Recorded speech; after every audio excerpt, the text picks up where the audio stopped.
The hour of 6:30 having come and gone, I will call to order the Common Council meeting of Tuesday, July 25th, 2023, and ask the clerk to please call the roll.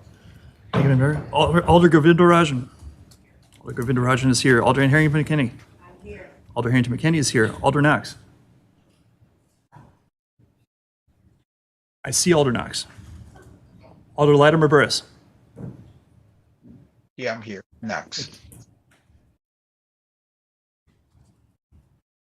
Alder Latimer Burris. I see he's on Zoom. Alder Madison. No? Oh, okay. I'll wait on that one then. Sorry. Alder Madison? Alder Madison is present. Alder Martinez Rutherford. Sorry. Alder Martinez Rutherford present. Alder Miadzi. Alder Miadzi is present. Alder Rummel. Present. Alder Rummel is present. Alder Slack. Alder Slack is present. Alder Tischler. Alder Tischler is present. Alder Revere. Here. Alder Revere is present. Alder Vitever is excused. Alder Wahelia. Here. Alder Wahelia is present. Alder Bennett is excused. Alder Conklin. Present. Alder Conklin is present. Alder Curry. Alder Curry is present. Alder Duncan. Here. Alder Duncan is present. Alder Evers. Here. Alder Evers is present. Alder Field. Here. Alder Field is present. Alder Figueroa Cole. Here. Alder Figueroa Cole is here. Alder Latimer Burris. Wait, we still have a quorum. Sorry, I'm trying to figure out how to get it on screen. I'm here. Thanks. Outstanding. Alder Latimer Burris is present. Thank you. Thank you. Our first order of business is Legistar 78954. I believe this would be the first annual discussion of elected and appointed officials' code of ethical conduct, and I will turn to the city attorney. Thank you, Mayor. Good evening. I was asked to just present the code of conduct. This was for the alders who were elected this year. This was adopted, I believe, in February earlier this year. And it was an attempt by the council to set forth some standards of behavior and expectations for members of the Common Council. And it grew out of other discussions, I think, related to the APMs, the Administrative Procedure Memoranda, which are essentially mayoral directives for city staff. And there's been discussions over the years about whether or not those directives of the mayor can apply to the city council because it is a legislative body separate from the executive branch. And so there are two APMs that are mentioned in the second paragraph. APM 2-33 is the standard expectation and rules of conduct for city employees, and APM 3-5 is the prohibited harassment and discrimination, which is a pretty common, non-discrimination policy that the city has adopted. So that's kind of the background. There's been a lot of discussion over the years about do those policies apply to alders, and we've had situations where specifically APM 3-5 indicates that investigations can be conducted of alders engaging in conduct that might violate those policies, but the enforcement mechanism has always been a little bit tricky because obviously the city staff nor the mayor can discipline alders. There are only certain ways that alders can be sanctioned either, by the council itself, which we'll get into. But that's just a little bit of background about I think where this code of conduct originated. So I will try to keep this short. I think as a parent, it's sort of a treat to be able to sit here and tell people how they have to conduct themselves and what rules they have to follow. But this is the policy that's been adopted by the council. And so I won't read through it all. I just wanted to highlight a few things at the end of the first paragraph. It says this code is designed to communicate the expectation that city elected and appointed officials shall treat city staff and each other with respect and courtesy at all times. This policy is intended to promote an inclusive and positive work environment and working relationships and prevent unlawful discrimination.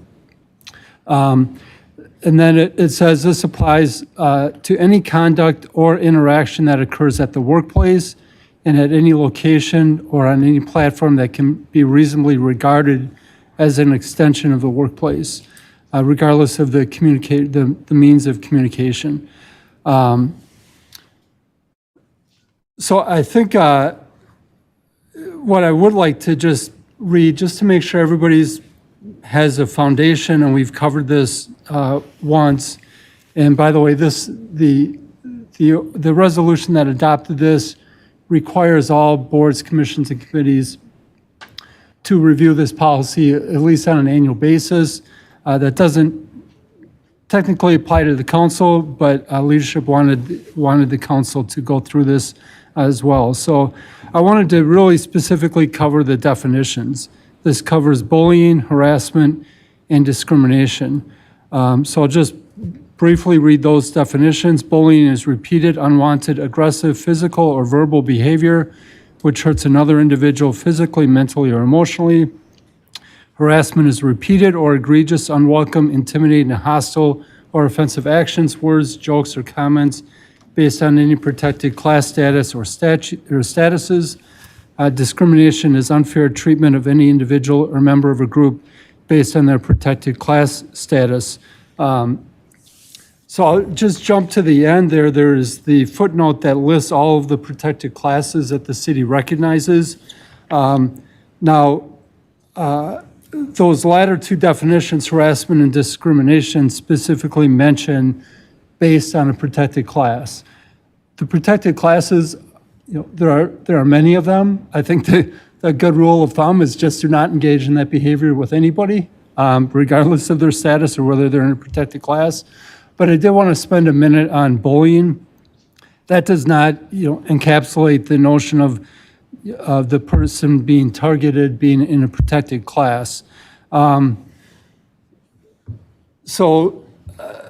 This policy applies to conduct of alders in dealing with essentially anybody, which could be city staff, each other, members of the public.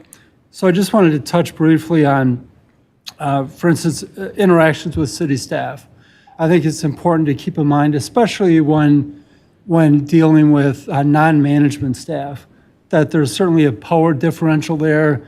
And if you have line staff that are assisting alders, they could feel like they are in a position where they're in an awkward position if an alder is requesting that they provide some assistance in a way that is bullying, it's aggressive, it's repeated.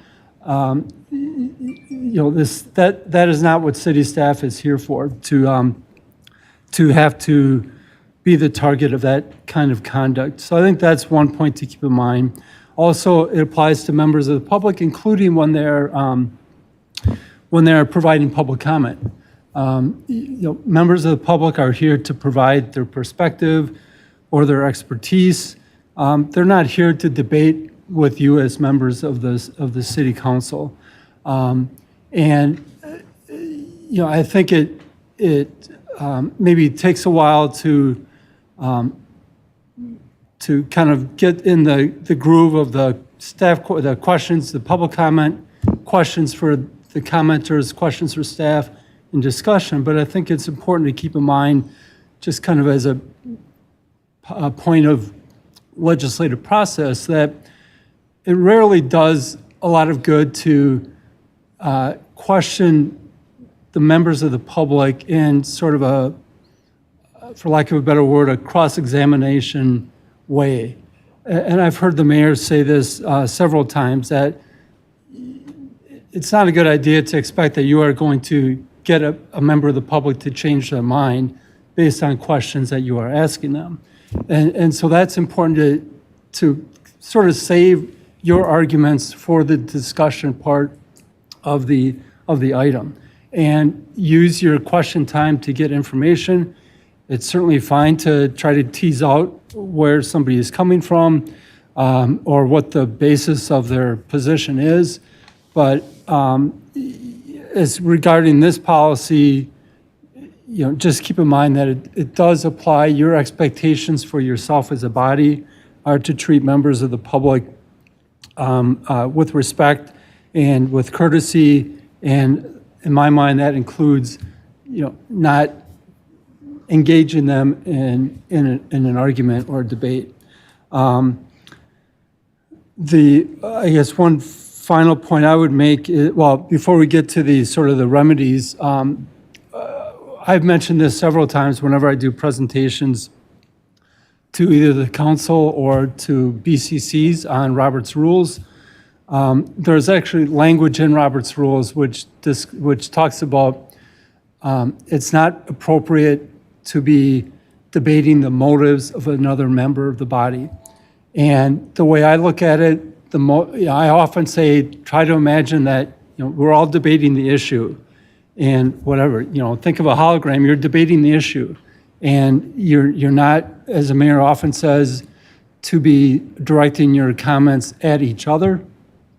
That's also a good rule of thumb. And as I said, Robert's Rules kind of instructs us that the motivation behind an argument is not really important. The important thing is what is the public policy being debated, and what is the implementation, or what is the consequences or implications of that policy. And so people may be guessing at motivations. You may think you know what the motivation is of the other person, but in the end, it really doesn't matter. You're debating whatever that proposal or what that idea is. So I guess the last point is simply the last paragraph on the first page.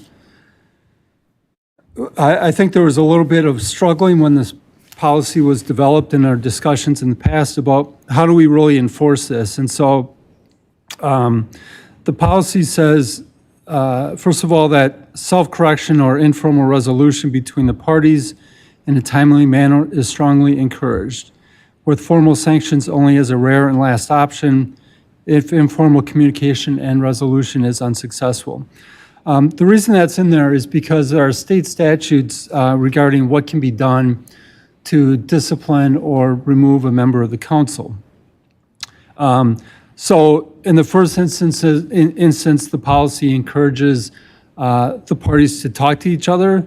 There's nothing stopping an alder from trying to solicit support from one of their colleagues or a staff member, the mayor's office, if you feel that that would be helpful, and to try to talk out any misunderstandings or any problems. Any formal sanctions there are really two types. One is just a formal censure of the council, and that's simply, the council can pass any motion expressing its consensus on the actions of a member of its body. It doesn't really have any, effect as far as suspending an alder or removing an alder, but it can be a tool the council could use to formally sanction a member of the body. Also, the city council can, in extreme cases, remove an alder from office, but that must be pursuant to state statute, and alders can only be removed by a vote of the council for cause, and that's defined as inefficiency, neglect of duty, official misconduct, or malfeasance in office. And that really involves what would essentially be a hearing process to bring charges, allow the alder to present their side of the story, and then the council essentially taking a vote on whether or not removal can be supported by that statute. I would say, and this is just based on my observation, not only of this council, but council meetings and other board meetings, body meetings over the last several decades, and I'm sure many of you have the same experience. When debates can get tense or extended or hostile, it can often be interpreted as being personal, and sometimes it does, as we just talked about, but sometimes it is just a disagreement. And I think it's best to start out understanding that it's a disagreement and arguing respectfully, and not every disagreement, is a sign of disrespect. And that's how the body makes its best decisions, is everybody respectfully making their arguments about the policy and then taking a vote. I think I'll stop there and see any questions, and I appreciate everybody listening. Thank you, Attorney Haas. Are there questions for the city attorney? Alder Harrington McKinney? Thank you, Madam Mayor. If there is an instance, and this is for clarification, if there is an instance, let's say during a council meeting, that there is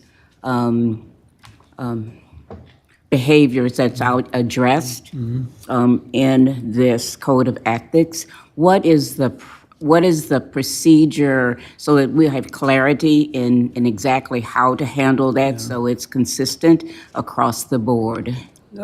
Thanks for the question, Alder. I actually forgot to address that. In the first instance, it's always the mayor or the chair of the body who's responsible for maintaining decorum and reminding folks if they're getting close to the line or over the line, and if necessary, to interrupt them. But every member of the body also has some responsibility for also maintaining that decorum. And it can be done in diplomatic ways, but it can also be done by raising a point of order and interrupting. You can interrupt a speaker with a point of order and drawing that objection to the mayor's attention and saying that you think you have an objection to the comments, you think the comments are inappropriate. It could be, in some cases that the discussion or the questions are not relevant to the item being discussed, and to try to bring it back to the point of the discussion. So I think raising a point of order is probably the best tool that you have during the meeting. Of course, outside of a meeting, you can have private discussions. Thank you, Alder Harrington McKinney. Alder Knox?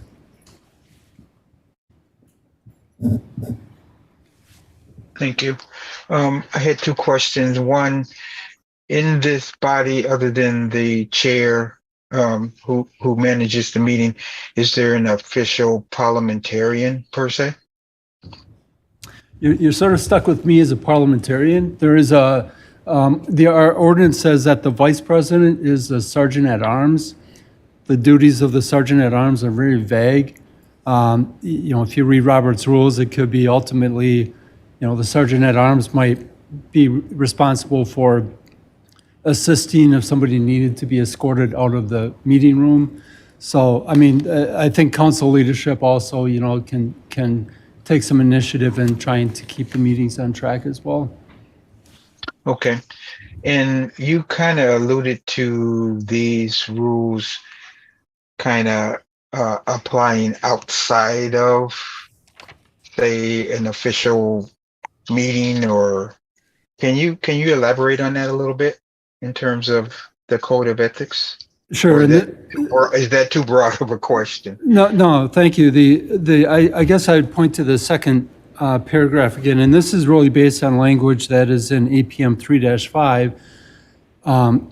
It says that it applies to any conduct or interaction that occurs either at the workplace or at any location or platform that can reasonably be regarded as an extension of the workplace. So, one example would be a social event. If there are alders and city staff present and there's discussion about city business, and if it's done in an aggressive or bullying type manner, that could certainly be viewed as an extension of the workplace.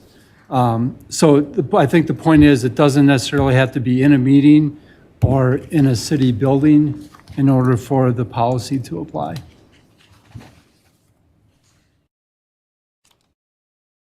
Thank you, Alder Knox. Alder Wahili? Thank you, Madam Mayor. Thank you, Attorney Haas, for taking the time to walk us through this. This was originally intended to have civility, servant leadership, and humility at the council. And I see there are different ways in looking into, and I will bring my question, But when it comes to older to older, older to staff, or older to the public participants, you alluded to an older to staff who is not in managerial role. As an older, what if, because the reason why this whole code of conduct was created is to understand and have really a more collaborative work environment, both with the staff and the older. But what if the staff are more like giving more favor to other elders, or they might not be able to do the work that you requested of them, and or maybe you have developers who are coming to your district, and those developers did not contact you, and the staff did not make you in contact. So there's a disconnect between how the staff favors some elders versus others, but how do you be able to have that civility within staff and elders to elders? Thank you. I think it's a good question. I mean, I would make 2 points. I think sometimes it depends on the relationship that you have with the staff and how much you've worked with that staff, and if you feel comfortable discussing it with them. But as a manager myself, if an elder has an issue with one of my staff, I would appreciate it if they would contact me,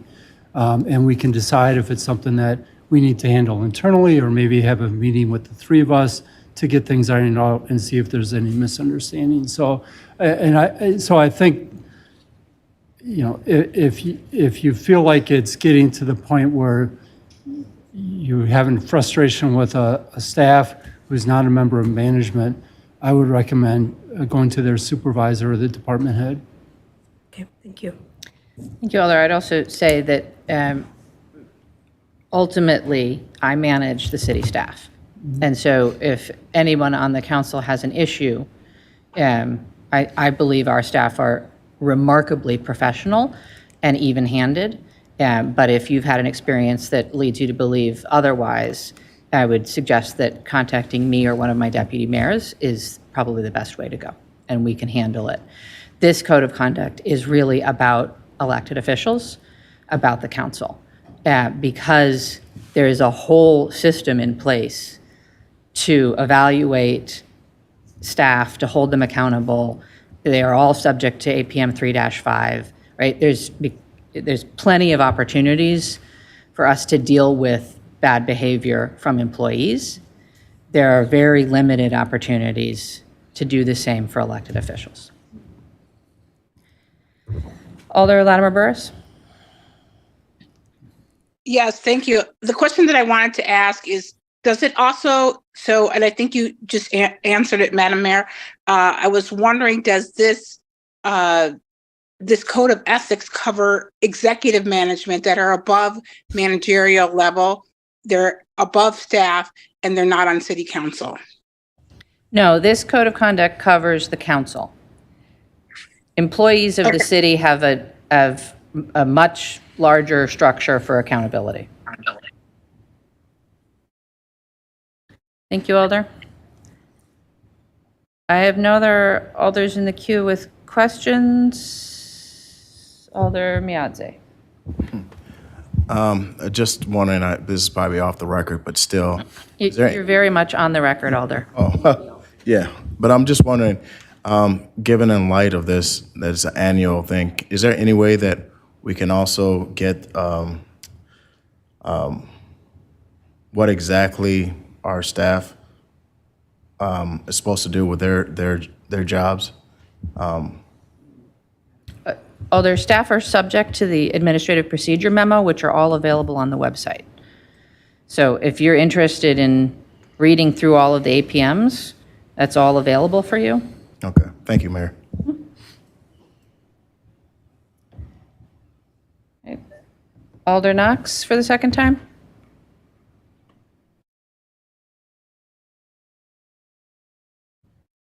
Thank you. I just browsed this policy, but so what activates this code of conduct when someone feels like they've been aggrieved or if there's been a violation, who would you go to? The VP or what's the process? So the council, the policy the council adopted, as I said, it recommends in the first instance informal resolution if the people involved feel comfortable with that. As I said, if they can ask for assistance, if they feel like they need a mediator, and if that's the case, it may be that you may want to reach out to council staff, our office, the mayor's office, whoever you feel comfortable getting involved. Civil rights, HR might be other options as well. But then, as far as how it's invoked, it would be in the way any other council action is. If an alder feels that this policy has been violated and they want the council to go on record saying that, then there could be a resolution introduced, and then that would go through the process. As I said, it depends on if it's a resolution to censure an alder, it's basically goes through the resolution process. If it's a resolution to attempt to remove an alder, that's a much more extended and formal process. I guess my other question is, so, I mean, I think it's kind of unlikely that you would go to a department like civil rights, for example. They're going to mediate an issue between two alders. I mean, to me, there's a power dynamic there that doesn't seem as logical. So other than going to the council and recommending, censure or what have you, that's the only course other than some informal mediation. Right, and, the policy does not really limit or define what the informal resolution could be. So I was just throwing out some examples. And sometimes the two individuals involved might think that that's not going to be productive.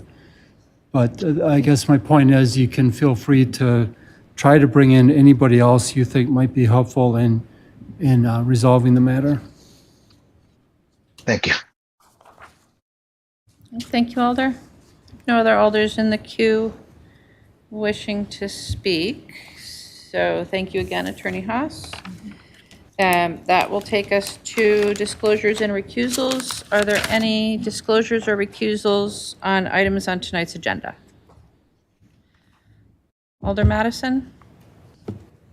Yep, I just want to disclose that the Progress Center was awarded funding before I became alder for the Community Services Committee item. Thank you, Alder. Are there any other disclosures or recusals on tonight's agenda? Alder Miadze. I just wanted to disclose that I'm on the board of Kennedy Heights. So item 34, just want to disclose that. Thank you, Alder. Any other disclosures or recusals on tonight's agenda? Seeing none, we'll move on to the presentation of the consent agenda. President Curry? Thank you, Madam Mayor.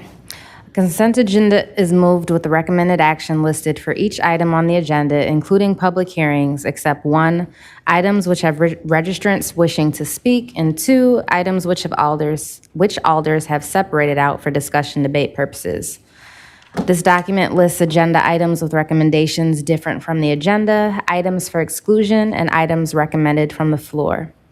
Agenda items with recommendations different from the agenda. Agenda item 37, legislative file number 78322, amending section 28.104, subset 7C of the Madison General Ordinances to add an exception to height and story minimum requirements. Report of the Plan Commission and recommended action is for the council to adopt. Agenda item 39, legislative file number 78659, amending section 28.104, subset 2 of the Madison General Ordinance to add an exemption from transit-oriented development requirements for Madison and Dane County-owned parks. Report of the Plan Commission, recommended action is for the council to adopt. Agenda item 46, legislative file number 78154, substitute, encouraging employers to honor Juneteenth as a paid holiday. This item was referred to this meeting by Alder Latimer Burris. Recommended action is to adopt the second substitute. Agenda items excluded by one request of alders or two speakers registered by 6:30 on July 11th. Agenda item 4, legislative file number 77250, substitute, creating section 28.022-00624 of the Madison General Ordinance to change the zoning of various properties located in the 1700 block of Thayer Road, 1745 Parkside Drive, 4201 East Washington Avenue, 4102 through 4202, and 4302 to 4602 Easttown Boulevard, 2627 through 2651 East Springs Drive, and 4802 to 4814 Anamark Drive in the 17th Aldermanic District, from Commercial Corridor Transitional District to Regional Mixed Use District, and creating section 28.022-00625 of the MGO to change the zoning of all or portions of property generally addressed as 43, 53, 89, and 135 Easttown Mall, and 4301, 4323, 4505, and 4601 Easttown Boulevard from Commercial Center District to Regional Mixed Use. The speaker registered. Agenda item 5, legislative file number 78130, the second substitute, repealing and recreating section 16.23 of the MGO to update land subdivision regulations, requested for exclusion by Alder Govindarajan and speakers registered. Agenda item 34, legislative file number 78717, approving the recommendations of the Community Services Committee regarding the allocation of city funds for use beginning in 2024 for school-age child and youth development programs. Speakers are registered on this item. Items introduced from the floor, legislative file 79117, by title only, amending section 23.525 to allow miniature pigs bred as companion animals to be kept as pets in the city of Madison. It's introduced by Alder Evers and will be referred to Public Health Madison and Dane County Board meeting of September 6, 2023, to return to Common Council September 19th of 2023. And legislative file number 79118, recognizing that private fundraising for the purpose of funding the Equal Opportunity Commission's 60th anniversary celebration will be for a city project and will be conducted by commission members and city staff, introduced by Alder Martinez Rutherford, to return to Common Council August 1st, 2023. Thank you, President Curry. Are there any other items that alders wish to have separated from the consent agenda at this time? Seeing none, then, Alder Harrington McKinney? Not for separation, but for being added as a sponsor. Go ahead, Alder. Thank you. To be added as a sponsor for, and I don't have the number, it's the second substitute for the resolution on Juneteenth. It is 78154. That's agenda item number 46. Thank you. Agenda item number 29, 78579, and agenda item number 33, 78689. The clerk will add you on all of those. Thank you, Alder. Are there any other requests for separation? Seeing none, then just to confirm once more, items that are excluded from the consent agenda tonight are items 4, 5, and 34. President Curry, a motion. Move to adopt consent agenda. Moved and seconded to adopt the consent agenda. Is there any objection to recording unanimous vote in favor? Seeing no objection, we'll record a unanimous vote in favor of the consent agenda and the items therein. And we will go on to public comment. Our first item for public comment is item number 4.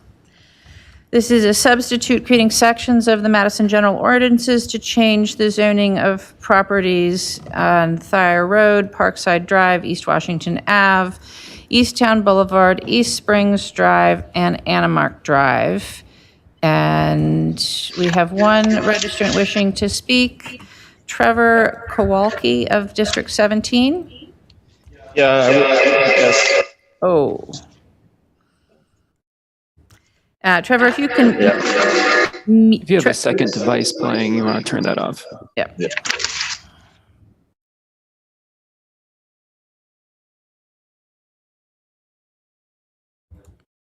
Trevor, if you're in the room, you have to come up here to speak.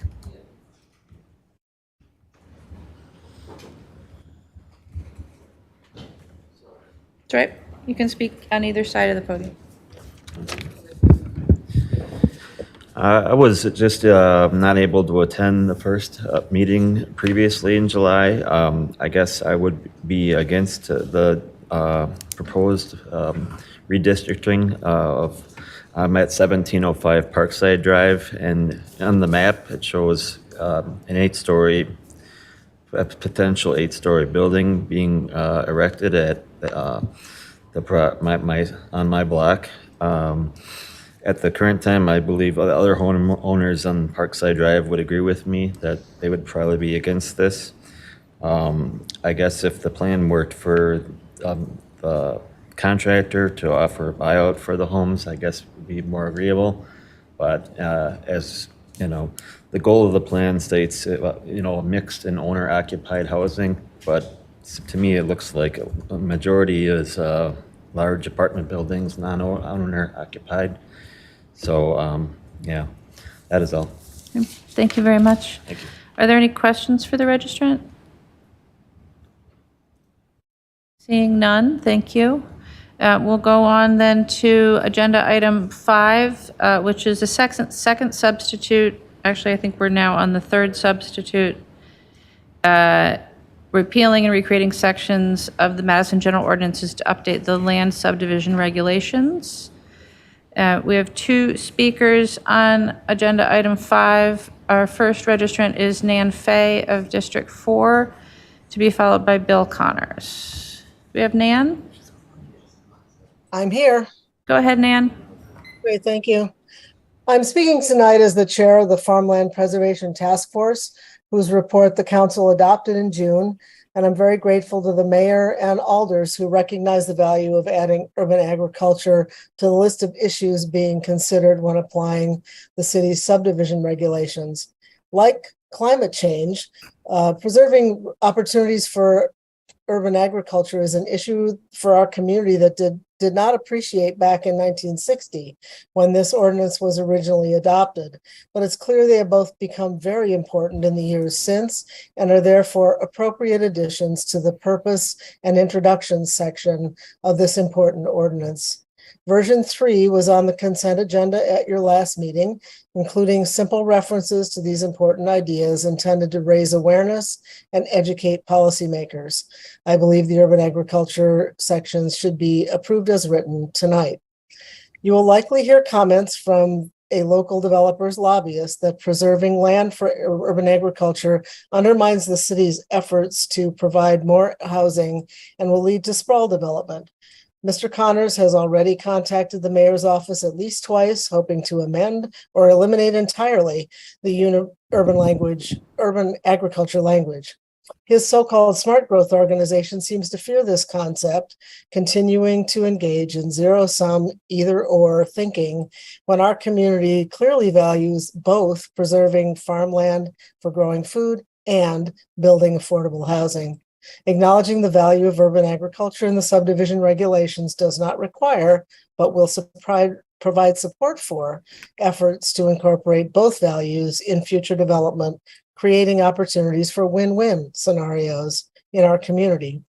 Some of you may recall that it was development proposals pitting housing against farming that led this council to request guidance on the issue and create the Farmland Preservation Task Force last fall.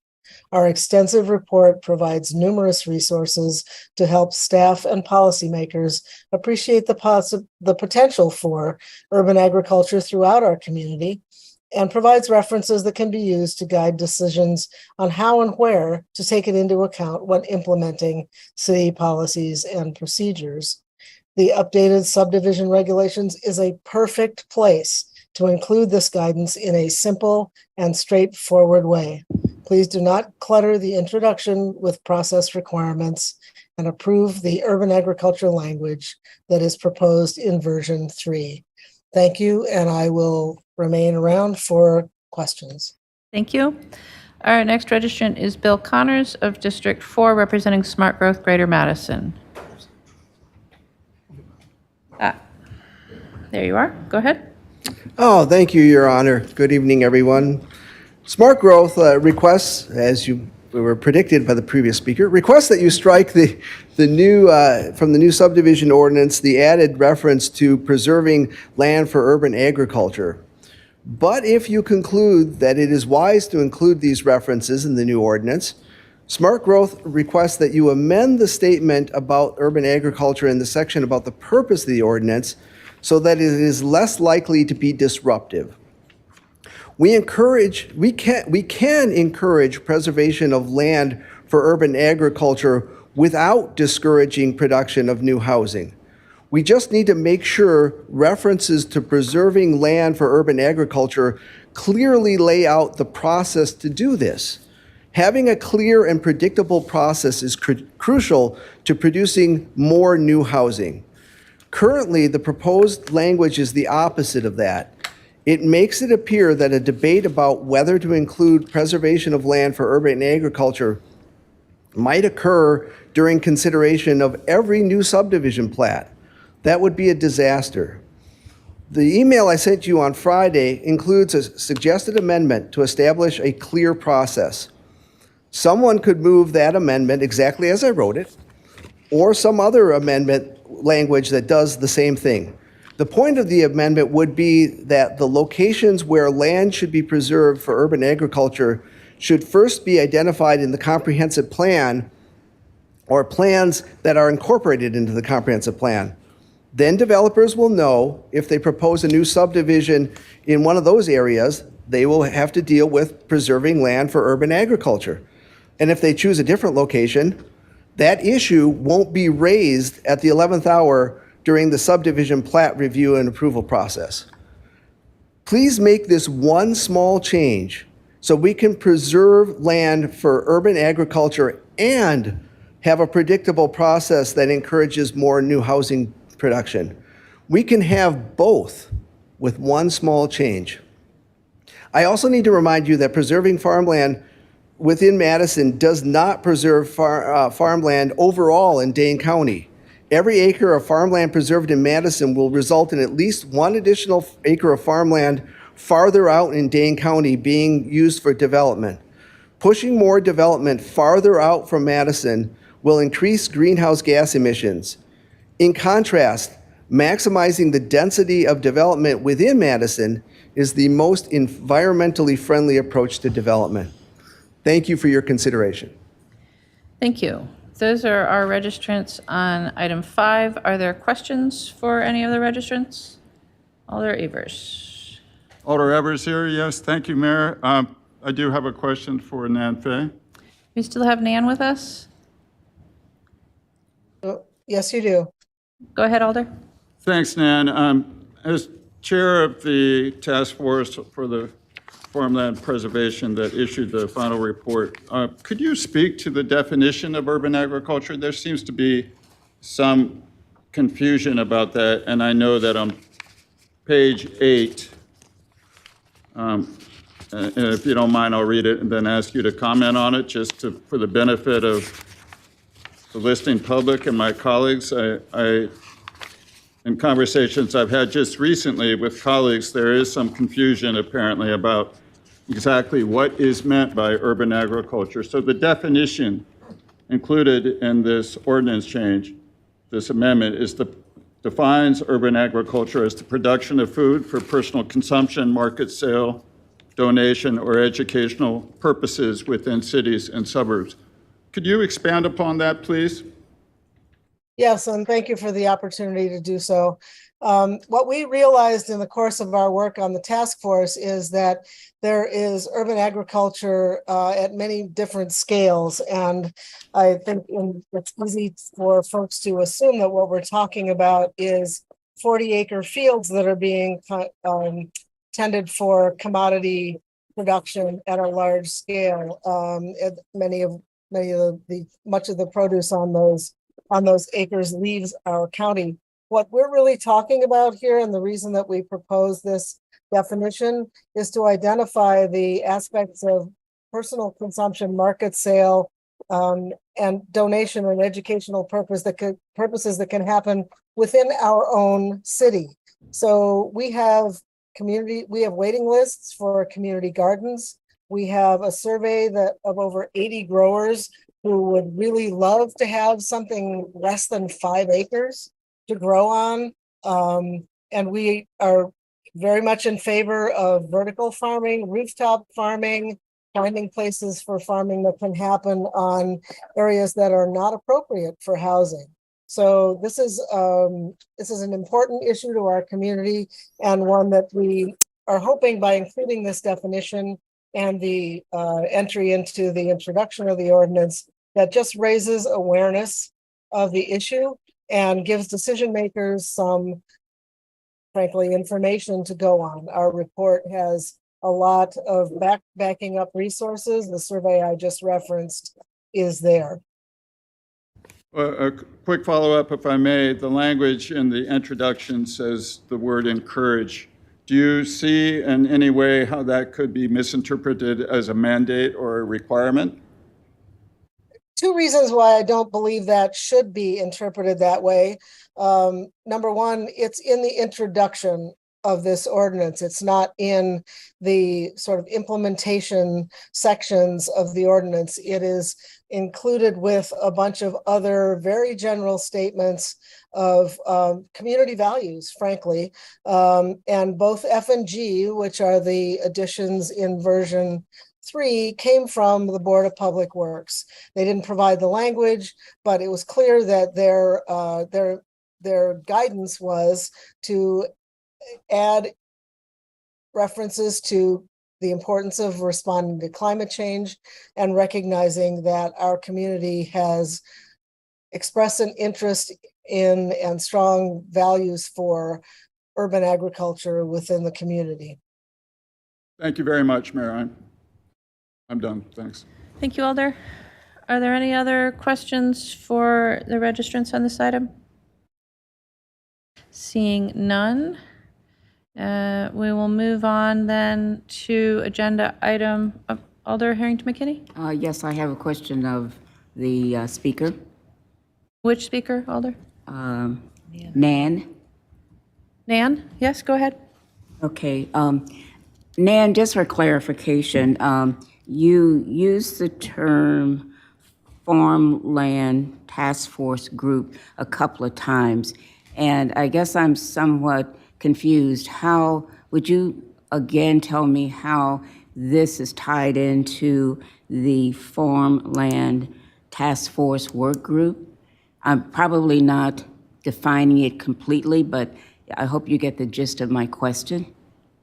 Of course, happy to respond, Alderman Harrison McKinney. In the fall of last year, there had been a major kerfuffle about development of what was farmland in the community, and the Common Council authorized the formation of a task force to study the issue of farmland preservation in the city of Madison. We were able to meet, I think, once maybe in the fall of that year. We had twice. We had presentations from staff about their perspective on the issue. And in January, we began meeting bi-weekly with a group of folks who are expert in their fields. You can see the roster in our report, but we had real estate experts, we had farmers, we had land planning experts, we had farmland preservation experts, and former alders on the as well as Alder Evers. If you would like to, Tag. If you would like to question him a little further about our findings. But you all approved a report that we submitted to you in June. This is a report that has about 12 pages of narrative description of how the group operated, followed by 4 pages of recommendations in a spreadsheet matrix that identifies which units of city government are in a position to implement those recommendations. And finally, it's followed by over 200 pages of resources and references that we assembled, one of which was the survey that I referenced in terms of what growers are looking for in the city of Madison. Does that answer your question? Thank you very much for that follow-up question. And so as you were recounting that history, I heard the recommendations of the task force study was presented and approved by the council in their June meeting. Within that recommendation, within that action by the council, was it accepting the report and also approving of the implementation of the content of the report? And that's where my confusion is. I would appreciate if you could help me out and better understand that. I completely understand why that's confusing, and I've actually asked city staff to clarify this. When the council authorizes a group like this task force on farmland preservation, it is asking for the group to investigate an issue and provide a report. When that report comes back to the Common Council, the action the council needs to take is really, if you're using your language carefully, it's to accept that report. That implies absolutely nothing about implementation. It is in situations like this where we have an opportunity to introduce and make the council aware of what that implementation can look like actually comes to pass. So the subdivision ordinance regulations are asking the implementing bodies to apply it to issues that come before it. The introduction is a statement, in my view, of values of the community. It's entitled Purpose and Introduction. And so what you see there, the two new additions that were in version 3, which was on the consent agenda at your last meeting, address things that were raised by the Board of Public Works, and that the task force recommendations certainly support the addition of a reference to the significance of urban agriculture in the community that has developed, frankly, since 1960. No surprise there. But I hope that answers your question, but I'm happy to clarify if you need it. Thank you. It was confusing after you were pushing those two together. Thank you for your explanation. You're welcome. Thank you, Alder. No other alders in the queue for questions on item 5, so we'll go on to comment on item 34, which is approving the recommendations of the Community Services Committee regarding the allocation of city funds for use beginning in 2024 for school-age child and youth development programs. Our first registrant on item 34 is Hetty Rudd of District 11, to be followed by Elsa Cateno. Do we have Hetty?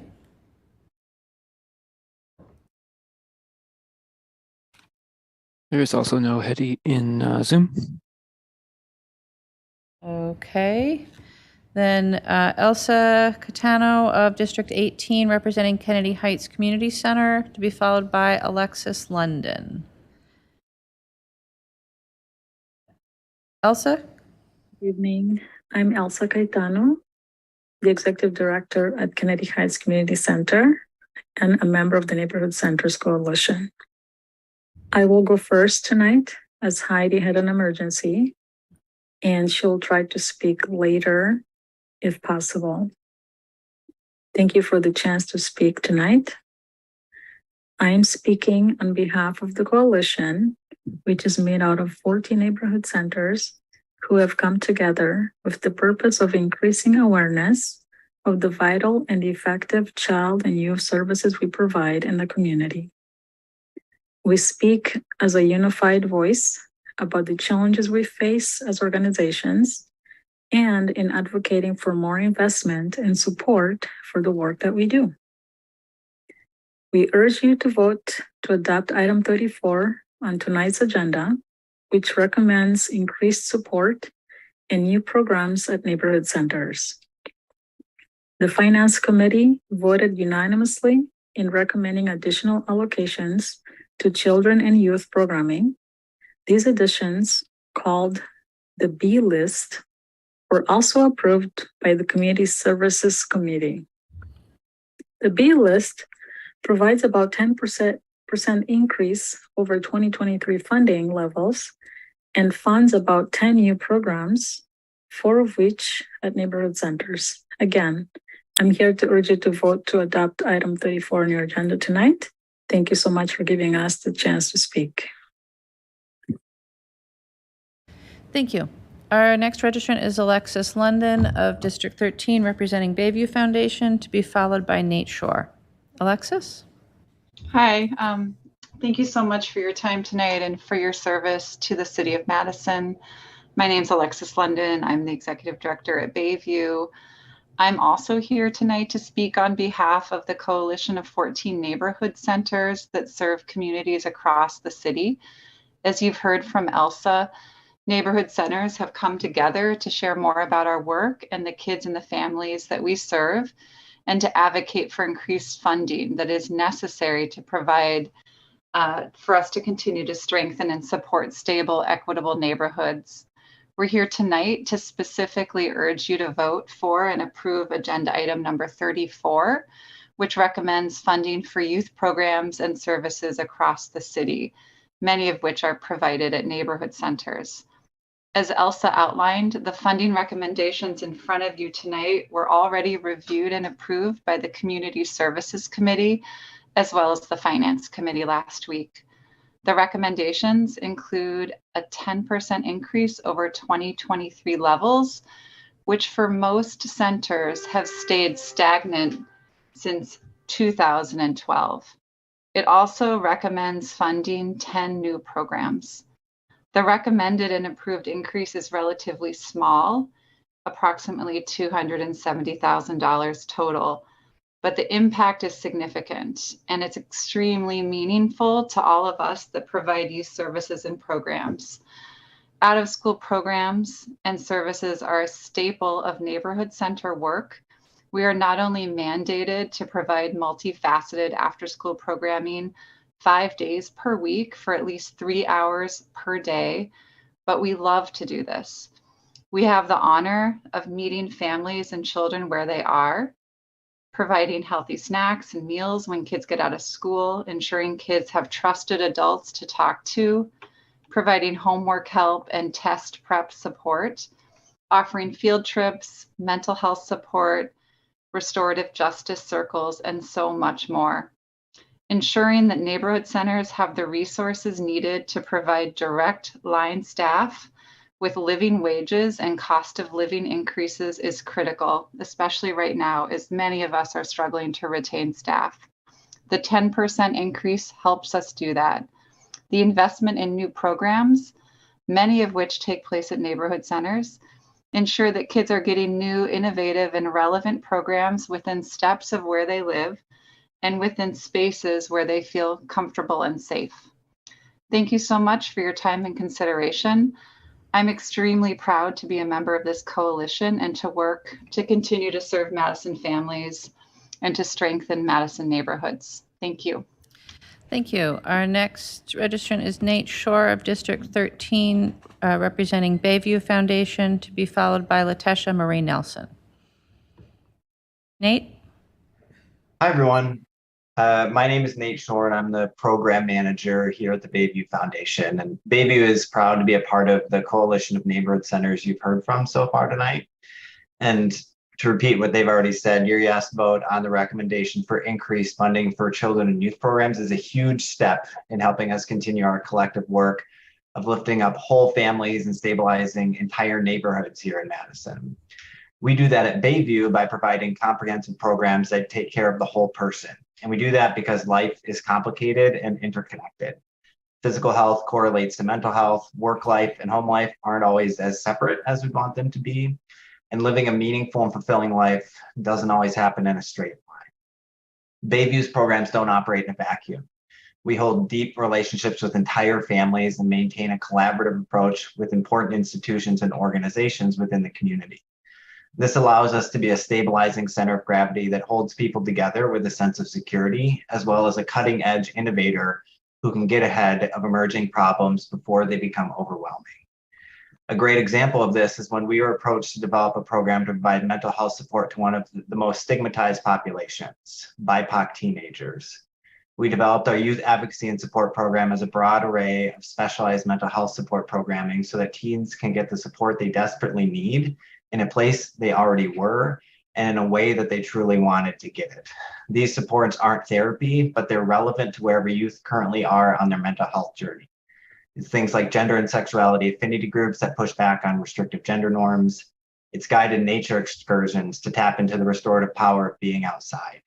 It's even one-on-one sessions with trusted adult mentors that serve as a bridge to more traditional therapy interventions. At the onset of the program, one student felt so closed off that he was hesitant to give more than a one-word answer when asked how his day was going. After 2 years of patient, adaptive, and deliberate programming, this young man recently approached a staff member to ask if they could sign him up for therapy to address depression and substance abuse challenges that were causing him to have suicidal ideations. This program is saving lives, and the youth want more of it. Now, this is just one example of the impact a community center can have on a family, but that's not where it ends. We do the same thing with academics, food access, social emotional learning, and even restorative justice. And the community knows this. We're the first place folks go to when something comes up in their lives. That's why it's so important to recommend this funding, because the community is coming to us regardless. We just need the resources to be able to give them what they truly need. Thank you so much. Thank you. Our next registrant is Latesha Marie Nelson of District 15, representing Goodman Community Center, to be followed by Arturo Embrace. Thank you tonight. Thank you for having us tonight, actually. I am Latesha Nelson from the Goodman Community Center, and I am in support of item 34. And I came tonight just to ask that you all adopt this item. It is really important for us as a community to continue to strive to take care of those that are most vulnerable, and that is our children. We work tirelessly in our community centers to make sure that our youth and our littles are having exactly what they need. As Nate said, they come to us regardless. And so having that extra funding will help us to continue to support them in ways that they need us to, not in ways that we think they need us to. I think that we try every day in our center at Goodman to be there for every single little and youth that comes through the door, whether that is with mental health, with food, with any kind of programming, and then also whatever they desire to do that is outside of the box. And this funding will help us continue to think of unique, experiential ways to serve them and their families and to give them exactly what they need when they show up. And so, again, thank you so much for having us tonight. It does really take a village to raise a child, and all of you are a testament to that in the work that you're doing on the council and for this community. And tonight we thank you. Thank you. Our next speaker is Arturo Ambriz of District 19, representing Lucier Community Education Center. Good evening. Go ahead, evening. Arturo. Thank you, Mayor. Thank you, council members, for your time and allowing us to speak. My name is Arturo Ambriz. I am the Executive Director at Lucier Community Center on the West Side. Lucier is also part of the Center Coalition, newly formed, and we are here to remind you of the tremendous work that we are doing. It's easily forgotten how much of an impact a community center has, not only just for our youth, which is tremendously needed, but also for the community at large. Our free programs provide stabilizations for youth and families. And if you all had the time to come through our centers and see the smiling faces and see the impact that we have, you will see the great work that all centers are doing. I am here to speak in support of approving the current recommendations of funding for the school-age child youth programs, and I wish you all will continue to support as the other previous committees have. Thank you for your time. Thank you.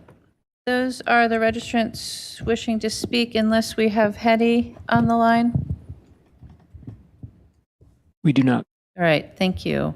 Are there questions for any of our registrants? Seeing none, that is the last item that we have folks wishing to speak on, and so that will bring us to the end of public comment. And we will go to item 4. Item 4 is Legistar 77250, a substitute creating sections of the Madison General Ordinances to change zoning at various properties on Thayer Road, Parkside Drive, East Washington Ave, East Town Boulevard, East Springs Drive, and Anamark Drive. On item 4, President Curry, a motion, please. Move to adopt. A second? Moved and seconded to adopt. Are there questions for staff? Is there any discussion? Is there any objection to recording unanimous vote in favor? Seeing no objection, we'll record a unanimous vote in favor of item 4.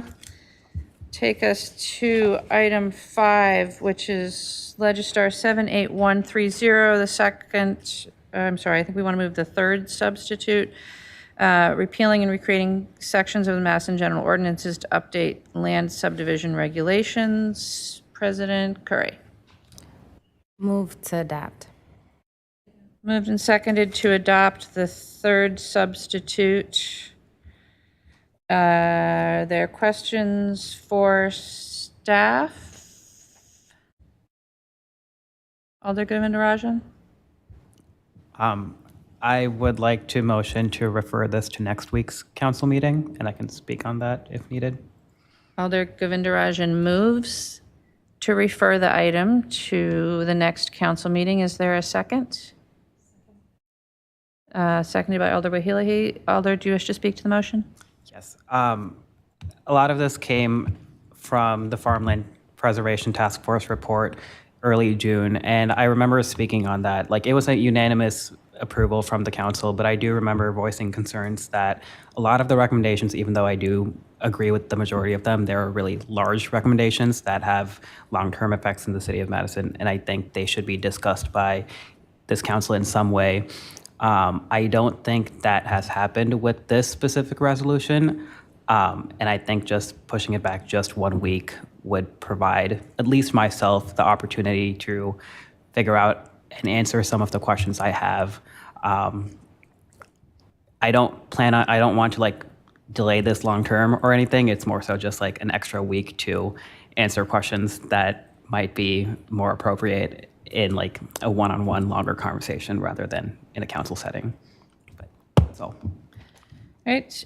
On the motion to refer, Alder Rummel? I pushed my buzzer before the referral. Feel free to pass, Alder. So I could pass, but I guess I would want us to talk about it and not just refer. So I don't really know how to respond to the referral. Stop now. Thank you, Mayor. Thank you, Alder. On referral, Alder Evers? Thank you, Mayor. I won't be supporting the motion to refer. This was on the agenda 2 weeks ago. We've had opportunities to, and prior to that time, of course, it went to various committees, Mayor, and our BCC process provides the opportunity for colleagues to show up at those particular meetings if they're interested in learning more, to get their questions answered. It was referred 2 weeks ago, which provided an additional time to get questions answered. I also would remind alders that the published report of the Task Force on Farmland Preservation, which was adopted unanimously, has also been available for people to review and get questions answered. I've had two of my colleagues today said that they just don't really understand what urban agriculture is. And so apparently colleagues have not taken the time in the last month to get those questions answered. That is not cause for us to delay the work of the people, which is before us today. It's actually a reminder to, when something is on the agenda, to be prepared to talk about it. Thank you. Thank you, Alder. Alder Tischler? Thank you. Actually, I wouldn't mind having an extra week to do a little more homework. I have had conversations with other alders. I do understand what urban agriculture is, and I think one more week wouldn't hurt, so we can have additional conversations and education. So I will be supporting this. Thank you, Alder. Alder Harrington McKinney? Thank you, Madam Mayor.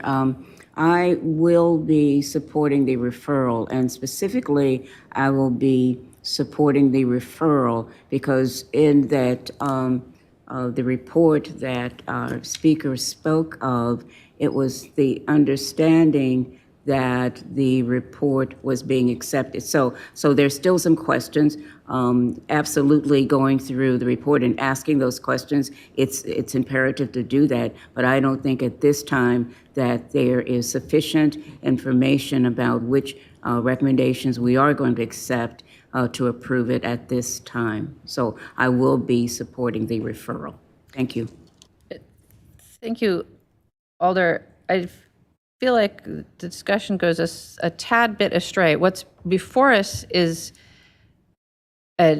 amending the subdivision ordinance to primarily to implement the complete green streets policy that this council adopted. That's the major item here. There's one small item regarding urban agriculture. The task force report that we've discussed in public comment is not relevant here. It's not part of this item.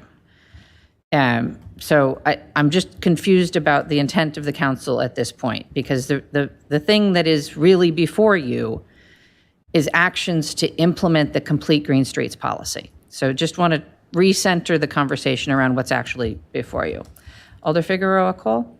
So to echo that, I mean, I have, many of us have gone and watched the many committees this policy has been discussed.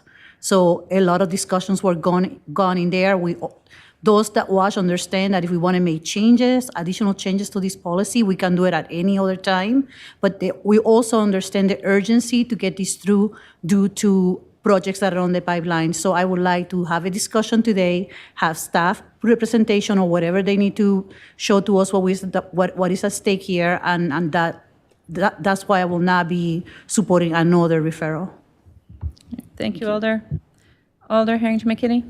Thank you, Madam Mayor. Alder, you muted yourself again. Go ahead. Thank you. All right. Thank you very much for the clarification, because I sit on the Transportation Commission, and we have had extensive presentations on complete green streets. And that absolutely is something that I 100% am in favor of. And so if that is what is before us, the additional add-ons, can that be removed so we are actually voting on what's before us? I just need clarification from the chair. Absolutely, Alder. So I think, interpreting your question, there is one clause that regards urban agriculture that is included in the substitute. Once we dispense with the motion to refer, if it is not referred, then someone, yourself included, could make a motion to remove that clause so that the rest of the item can be passed.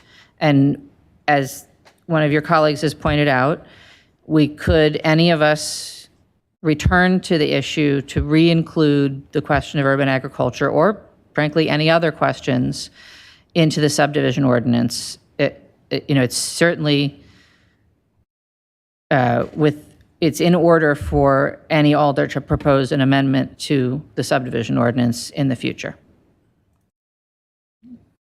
Alder Govindarajan for the second time. Thank you. I do understand. I didn't know until now that many projects might depend on this. I don't know exactly if a week would have a drastic effect on that, so I do still want to raise that question. And I understand the majority of this is about Green Streets and Vision Zero, which are really good policies and proposals that generally I do support a lot, but I have not really had the opportunity to actually learn the details of. And yes, I've had the past month to do the research on this, but as many of you are aware, the past month has been a little bit hectic when it comes to other issues like housing. So it's more so just that extra week to do a little bit more research. And if this referral doesn't pass, then that's good for the proposals or the projects that are waiting on this. But it's just I guess would provide some extra time to do that homework that I think is necessarily just to make sure I'm doing this properly, if that makes sense. But yeah, thank you. Thank you, Alder. Alder Slack? Yes, so I read through this about 4 times and met with several staff to ask questions and to propose some language. I made proposed amendments at the last council meeting that we didn't get to. And then met with staff, and Alder Evers was there and worked through some language changes that I was comfortable with and they were comfortable with. I want to just point out that a lot of what's talked about in here makes references to these other policies, like the Complete Green Streets.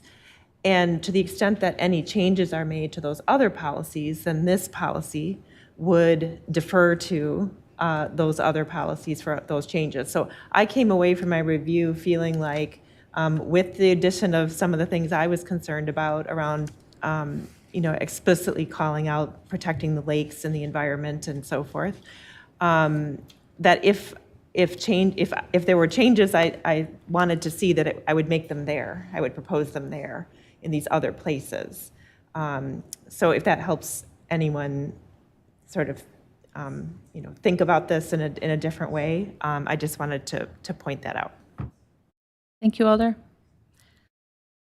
I have no other alders in the queue wishing to speak. I want to clarify, according to policy adopted by the previous council, the council has the option to either refer an item and allow for additional public comment at the next meeting, or to refer an item for action only, which would mean that we wouldn't have additional public comment at the next meeting, but would just move into discussion and a vote. Alder Govindarajan, what was your intention in making the motion to refer? I'm fine with action only.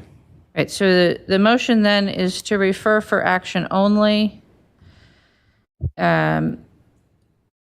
Anticipating disagreement, all those in favor of referral, aye. Those opposed, no. As your name is called, and the clerk will please call the roll. Thank you, Madam Mayor. Alder Govindarajan. Alder Govindarajan, aye. Alder Harrington McKinney. Alder Harrington McKinney, aye. Alder Knox. Aye. Alder Knox, aye. Alder Latimer Burris. Aye. Alder Latimer Burris, aye. Alder Madison. Alder Madison, no. Alder Martinez Rutherford. No. Alder Martinez Rutherford, no. Alder Miadze. Alder Miadze, aye. Alder Rummel. Alder Rummel, aye. Alder Slack. Alder Slack, no. Alder Tischler. Alder Tischler, aye. Alder Revere. Alder Revere, no. Alder Vitiver is excused. Alder Wahelia. Alder Wahelia, aye. Alder Bennett is excused. Alder Conklin. Alder Conklin, no. Alder Curry. Alder Curry, no. Alder Duncan. Alder Duncan, no. Alder Evers. Alder Evers, no. Alder Field, sorry. Alder Field, no. Alder Figueroa Cole. Alder Figueroa Cole, no. We have 8 ayes, 10 noes. With 8 ayes, the motion to refer fails. We're back to the main motion, which is to adopt the third substitute. Given the conversation so far, I think I'd like to turn to staff, our planning director and our transportation director, to just clarify the item that's before us tonight. I don't know who would like to go first, so I will unmute you both. We are coordinated on this, so I will pull up some slides on the Zoom here, and I'll begin. Thank you, Mayor. Thank you, Alders, for the opportunity for this very brief presentation, just to provide an overview of what the subdivision ordinance actually is. So basically, it's a very technical element of the Madison General Ordinances that provides the regulatory framework for new lots and streets. So as the city redevelops or develops on our edges over time, the subdivision ordinance really helps us as a city to lay out, physically the lots and streets as we continue to grow. Like with every city in Wisconsin, we are enabled to do this by Wisconsin state statutes, section 236.452. And our ordinance, chapter 16.23, which we're really looking at tonight, was originally adopted in 1960. That's been referenced before. What we wanted to do with this opportunity to redo the ordinance is not only fold in complete green streets, which was really the driver, but also bring this ordinance into the century, updated language, updated submittal and technical requirements, et cetera. The subdivision ordinance applies to new subdivisions of land, regardless of their size, minor land divisions, and so if a development or redevelopment entails just up to 4 lots, that's still covered by the subdivision ordinance. And then also frequently we see combinations of parcels for redevelopment on almost every council agenda, every plan commission agenda. The combination of land for redevelopment is involved. Just a couple quick graphics to show examples of each. First, this is the Royster Clark site on the city's east side, about a 26-acre chunk of property. And you can see back in 2010, if you look on the left, it used to have a fertilizer plant on the property. We adopted a plan that really guided the redevelopment of this entire site. But one of the key milestones for implementing that plan was the approval of a plat for the Royster Clark site. And so on the right side, this is what it looks like today. This is the lot configuration. You see a mix of large buildings, multi-family buildings, also mixed-use buildings. And then you see the smaller lots closer to the center. Those are a variety of single-family home lot sizes in the center of the property. So this is just one example, again, of the technical change from going from one large lot back in year 2010 with a fertilizer plant on it to preparing this property for redevelopment. And you can see the lot layout and importantly, the street connections through the site. The subdivision ordinance really guides the menu of options we have with regard to how those streets are laid out, how wide are the streets particularly is covered, and what are the lot sizes and whatnot. So this is one example. Here's another example just on the far west side, same time period, looking at an agricultural use back in year 2010. Plans were in place for that area to develop into residential uses over time. And you can see, again, the street layout evident in the image on the right. This is what that street layout and lot layout look like today. And again, the key instrument or the key element really that allowed the city to lay this out was the subdivision ordinance. And one last example, this is something that's very frequent, especially when we're seeing a lot of infill redevelopment within the city, is the lot combination. You can see this is the Ella's Deli site on East Washington Avenue within the East-West BRT route. Back in 2020, you can see the old and vacant Ella's Deli building there on the southern portion of the site.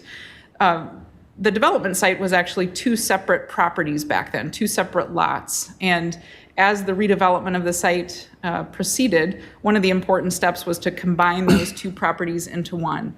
Very simple, happens all the time, but is something else that is covered by our city's subdivision ordinance. Now, just a few drivers, again, for the sort of the key elements of the subdivision update. I think the overarching, the urgency here and the overarching driver of the timing is indeed the completion of the Complete Green Streets policy. Our subdivision ordinance is very outdated and needs to be updated in order to basically grapple with the menu of options we need for streets moving forward, including narrower streets. And Tom will talk just a little bit more about that. Second, the update emphasizes consistency with our comprehensive plan, which wasn't in existence in 1960. One of the nuances that the Plan Commission added is the ability to preserve stands of mature trees, changing lot depths to allow for a little bit more flexibility for dividing land, and then finally, technical updates to the submittal and requirements. I want to turn it over just briefly to Tom Lynch to talk about some of the Complete Green Streets aspects that will be updated within the subdivision ordinance. Yeah, so the shift to Complete Green Streets, previous policies, practices, and ordinances have moved us towards wider streets. And then the consequence of that is residents living on these new streets request safety improvements. So the street on the left is Rutledge Street. It was designed 100 years ago. And you know, the neighborhood there, they love that street. And it's almost impossible to go fast in a motor vehicle on that street. It's a shared, almost a shared space. On the right, it's over on the east side.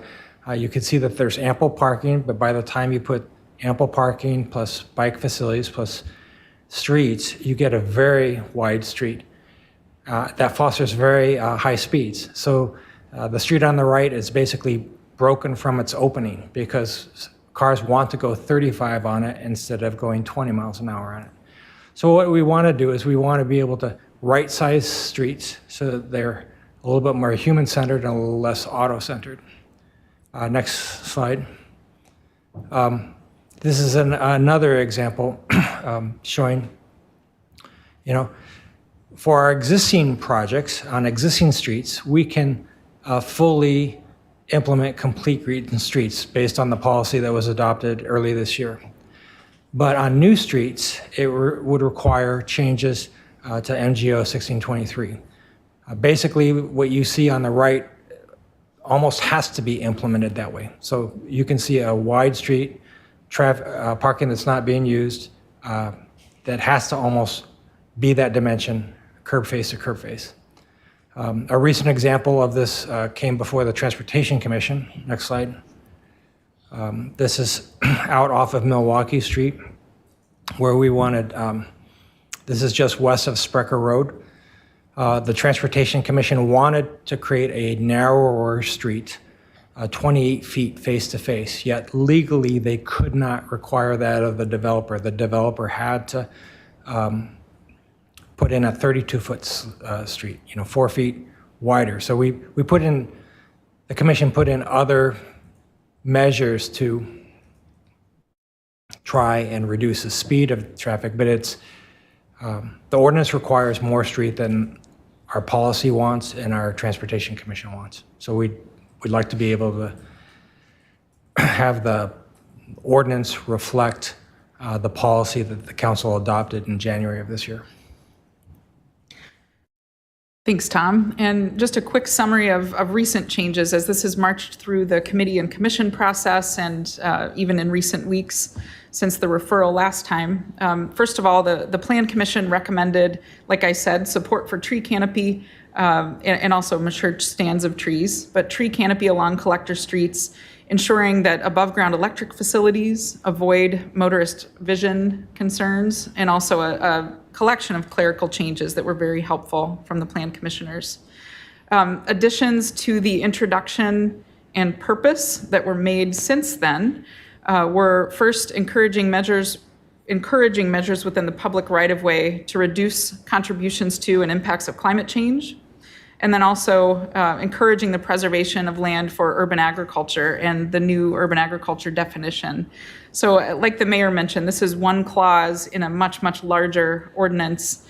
I think we may, happy to address questions about the clause as well, but and then the staff also recommended making it optional for the city to require buffers next to arterial streets rather than requiring buffers every single time. And the reason being, we want some of our new development to orient the buildings exactly toward our arterial streets, especially within bus rapid transit areas and whatnot. We don't always want disruptive landscaped buffers between buildings and streets. So we wanted to add some more flexibility there. And then finally, not on the slide, but the third substitute that you see in Legistar has a couple of small changes related to the environment. I would say that the definition of greenway, and then there's a clause related to local streets being designed to protect waterways. And so I think all of that is well laid out in the drafter's analysis, but meaningful changes, but relatively small in the large, in the scope of the ordinance as a whole. Finally, I think that Tom added yet another slide that just shows the difference. Which one do we want? The kind of the narrow street with buildings oriented to it, or the larger Sprecher Road is shown on the right. Yeah. And you want to speak to that? Yeah, image? this kind of just illustrates that buffer, the staff recommendation to remove the requirement of a buffer. Sprecher Road has that buffer requirement, so there are no driveways on Sprecher Road, and none of the homes are oriented towards Sprecher Road. So that kind of creates a suburban type of development pattern, which is fine. But on the left is Williamson Street, which is also an arterial, and the land uses are oriented towards Williamson Street. And so both might be appropriate under different circumstances, and we just wanted to remove the passage that basically required what's on the right and would not allow what was on the left, shown in that picture. And I think that is where Tom and I will leave it at this point, but I do want to note that there is a sense of urgency in getting this adopted. I know it wasn't referred tonight. I'm grateful for that. We do have several developments waiting in the wings, and not only do they need to rely on this when their project comes before the Plan Commission or Council, but these changes really guide what can be months and months and months of work to put together a plat application. And so I think, the sooner we can basically allow the city to have a tool for developers to utilize to create narrower streets and a broader range of street types, the sooner the better as we continue to develop and redevelop as a city. Thank you. Thank you both. Are there questions for staff on this item? Alder Tischler, questions for staff? Don't have a question. I'd like to make an amendment, but I can wait. Thank you, Alder. Alder Miadze, questions for staff? Yeah, Mayor. Just a question for Heather. Is it necessary to have this extra amendment with the agricultural? Is that necessary? We already have the neighborhood development plans and also area plans. How would this, I know you were around when the Ramish Farm, how long it took, 2 years process.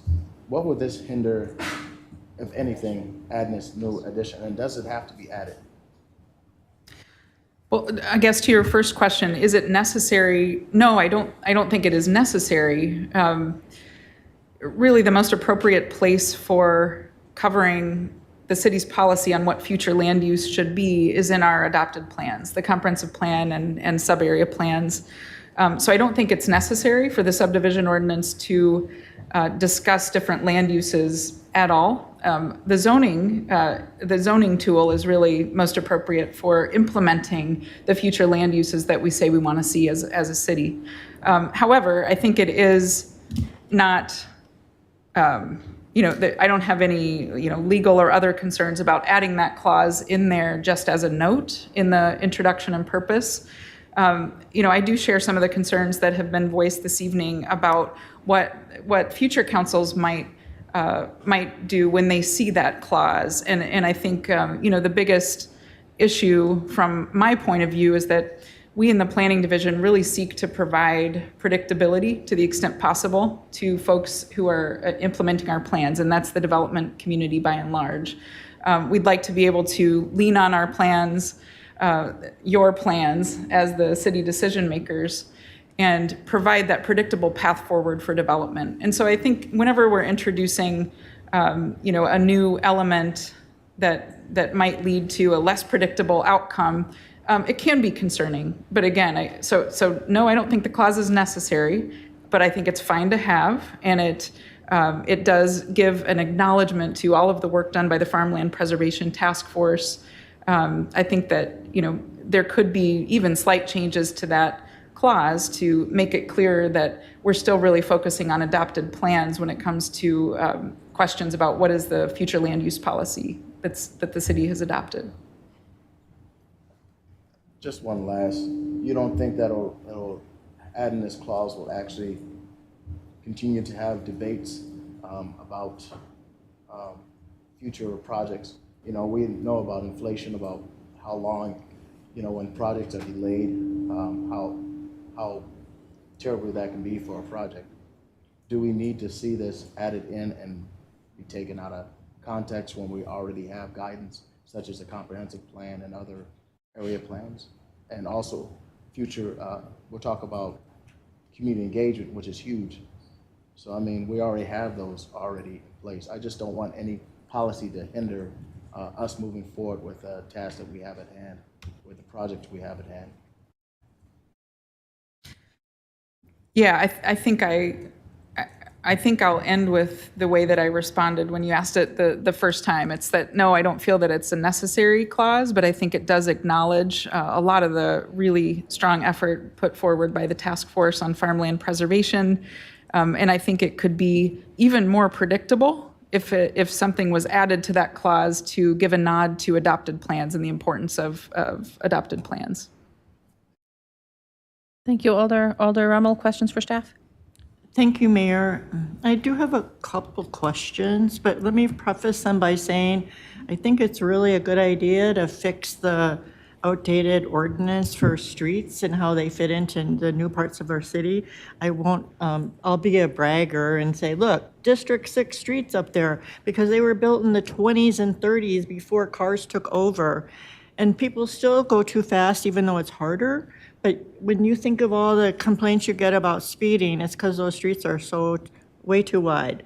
So saying that, there's still a lot of questions I think it's fair to ask about this, because it's pretty fundamental how it rules development. So let's make sure we understand what we're accomplishing. And of course, I really have no concerns with the language as it exists about the encouraging urban ag, but we'll bring that up, I think, probably later. But my questions, mostly, I guess, for Heather, are if people have page 2 open of the latest version, in the introduction and purpose section, I'm really focused on section number 1E about, and I'll read it for people, discourage the development of noise-sensitive land uses such as residential, schools, and recreational areas adjacent to highway corridors and airport approach zones, and to ensure that any such development that does occur is planned to mitigate the adverse effects of noise.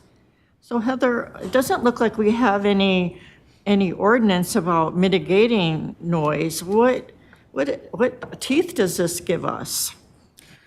Yeah, great question. Thank you, Alder Rummel. So we do have a very narrow opportunity enabled by the state statutes that allow cities to required noise mitigation when next to highways. And that is the only opportunity that we as a city have to require noise mitigation through the subdivision ordinance. And so let me just provide an example. When there is a new subdivision immediately adjacent to the Beltline Highway or an interstate highway, we, the city, can require the developer to put up a significant buffer. So, you know, a mound basically that's well landscaped to mitigate that noise that's coming from the interstate highway or the Beltline Highway, you know, toward the new development. As an alternative, a developer can note on their plat that they will provide architectural noise mitigation for the highways. But really, the statutory enabling for noise mitigation ends there. And so, you know, this clause, I think, again, I don't think it's legally problematic to say that we want to discourage the development of noise-sensitive land uses, certainly not adjacent to highway corridors, but to airport approach zones. I think we can discourage that.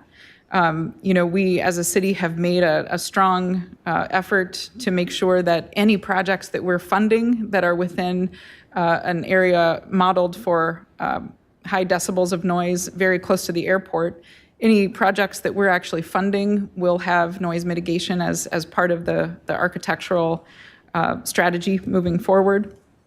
But again, I want to be clear that the only statutory enabling ability that we have as a city is to regulate noise mitigation along highways. One follow-up question on this, Ms. Stouter. Do we test the noise on highways like, you know, the Beltline or 151 or whatever, like that it is exceeding 65 decibels? As a city, we do not, to my knowledge, although traffic engineering may, but I think what's most important, what's usually our charge is to make sure that the developers are providing models, so sound models that demonstrate that either through a landscape buffer or through architectural solutions, they're reaching a point, a certain decibel point that's mandated by the state statutes. So that, again, that's the only thing the state allows cities to do that would be over and above the normal Wisconsin building code. Thank you. And pivot to a different question, which I kind of sent to you in advance. You know, there's a part on page 10.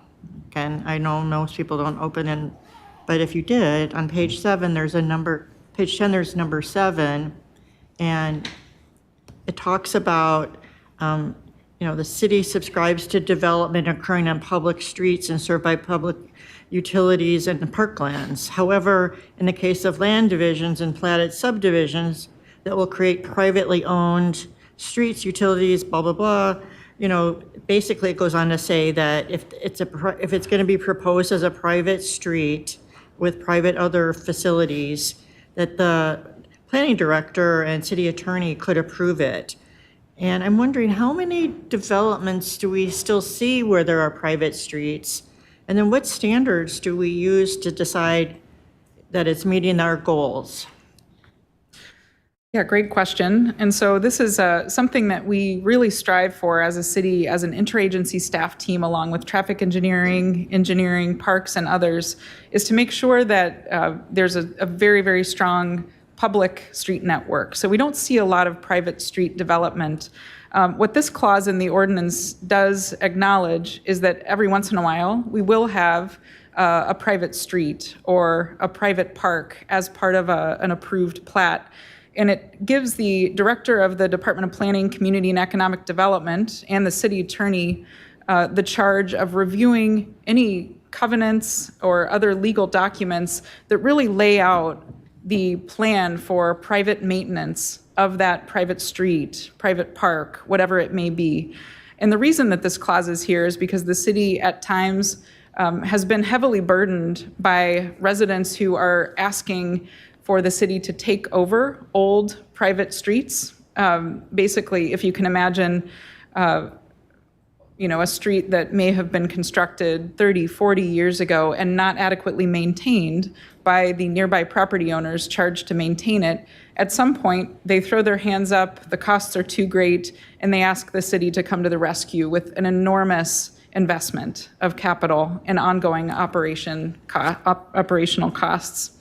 And so this clause, again, just is our best attempt to really protect the city from that shift 20, 30, 40 years down the road. We want it to be very clear in any covenants or other legal documents that private streets are the sole responsibility of the collection of private property owners in that area. And so it provides the opportunity and charge for the director of PCED and the city attorney to review those documents and make sure that the city's protected from those long-term costs. Thank you. Just if people will live with me, I have one more question. Just because you raised the point about covenants, no, I understand from, just talking to you and others, we don't really have authority. But at the front end, if we're reviewing a proposal for a private street, do we have any way to restrict covenants and other kind of thing? I mean, we have talked about them a lot in other contexts of, racial gerrymandering, but here they are still showing up in our private land use proposals sometimes. Yeah, so for this purpose, for the protection of the city budget in the long term, and for clarity that private streets, as few as they might be, must be maintained in perpetuity by private landowners, we do have the authority to review the covenants and make sure that they're tight with in those regards. I would have to defer to the attorney's office regarding our purview to review covenants for other purposes. Thank you, Ms. Stouter, and everyone for your patience. That's all my questions. Thank you, Alder.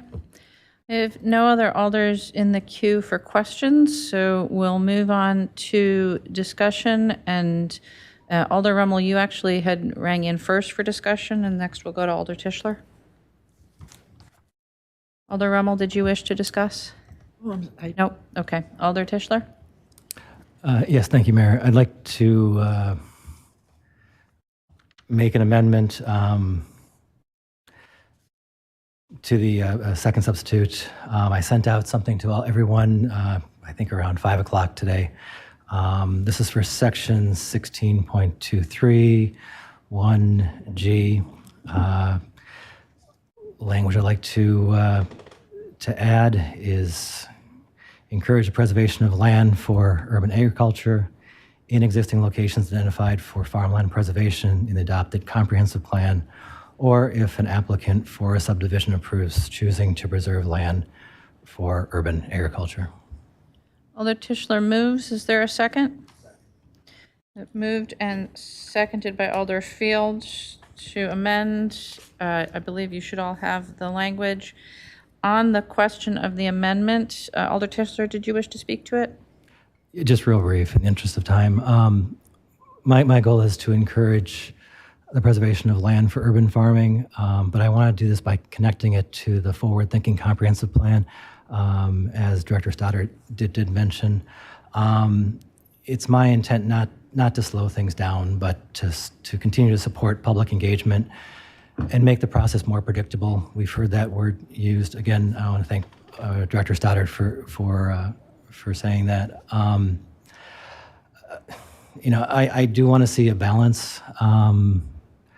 As we continue to strive for higher density, and balancing that with preservation of open green spaces for recreation, conservation, and for food production.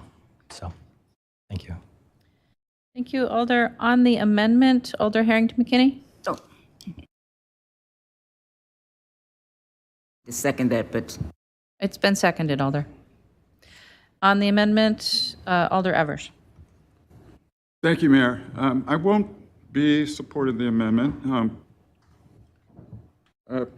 First of all, there will be instances, as we know, in a 10-year comprehensive plan, Mayor, where certain things get left out. In fact, we are currently in a process of updating our 10-year plan. But we're not updating the entire plan. We're updating a portion of the plan, the map, parcel by parcel. And the deadline, just to remind everybody, is August 6th.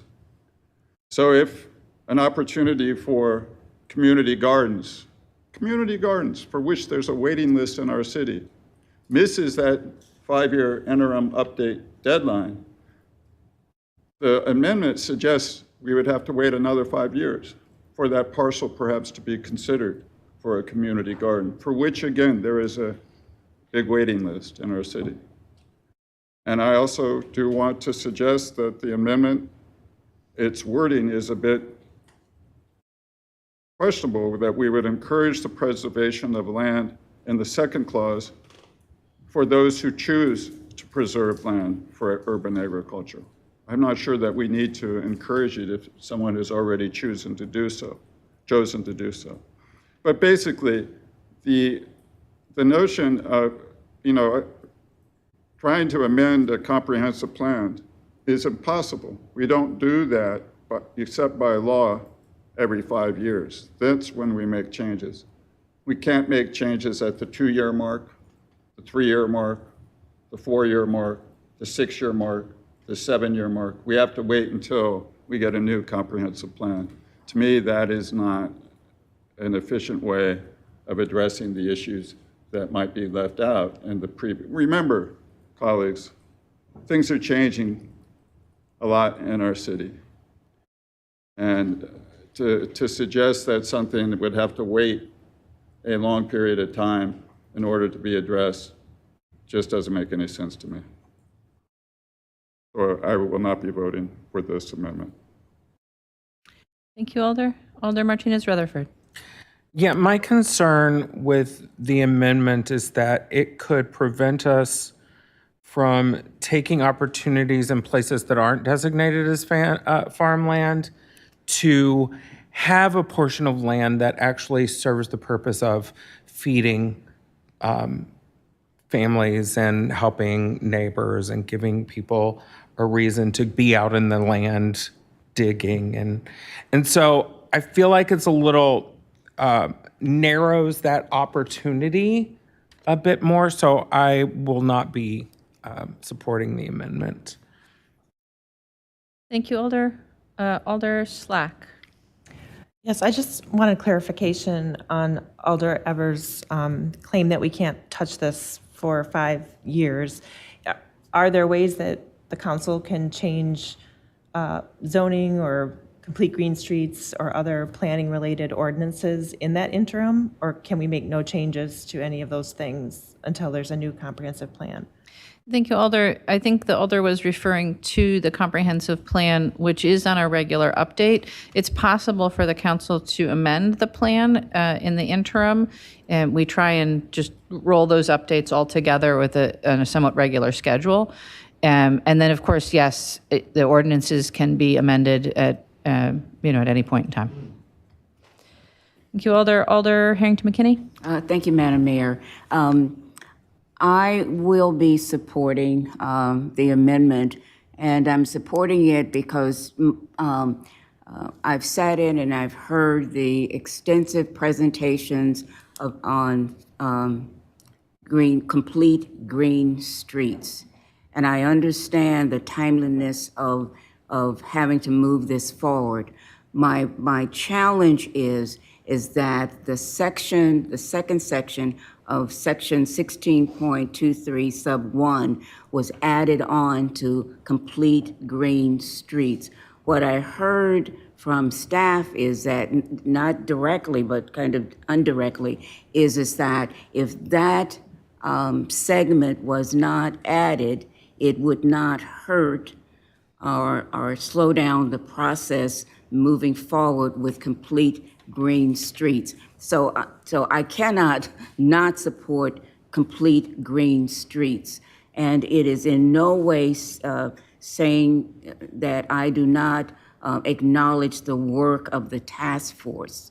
I'm supporting the amendment because it is added on to the work of the complete green streets, and it should, I don't believe that it should be separate, and to move forward with recommendations discussed by the council and not added on to complete green streets. And so that should be before us, not this added second substitute.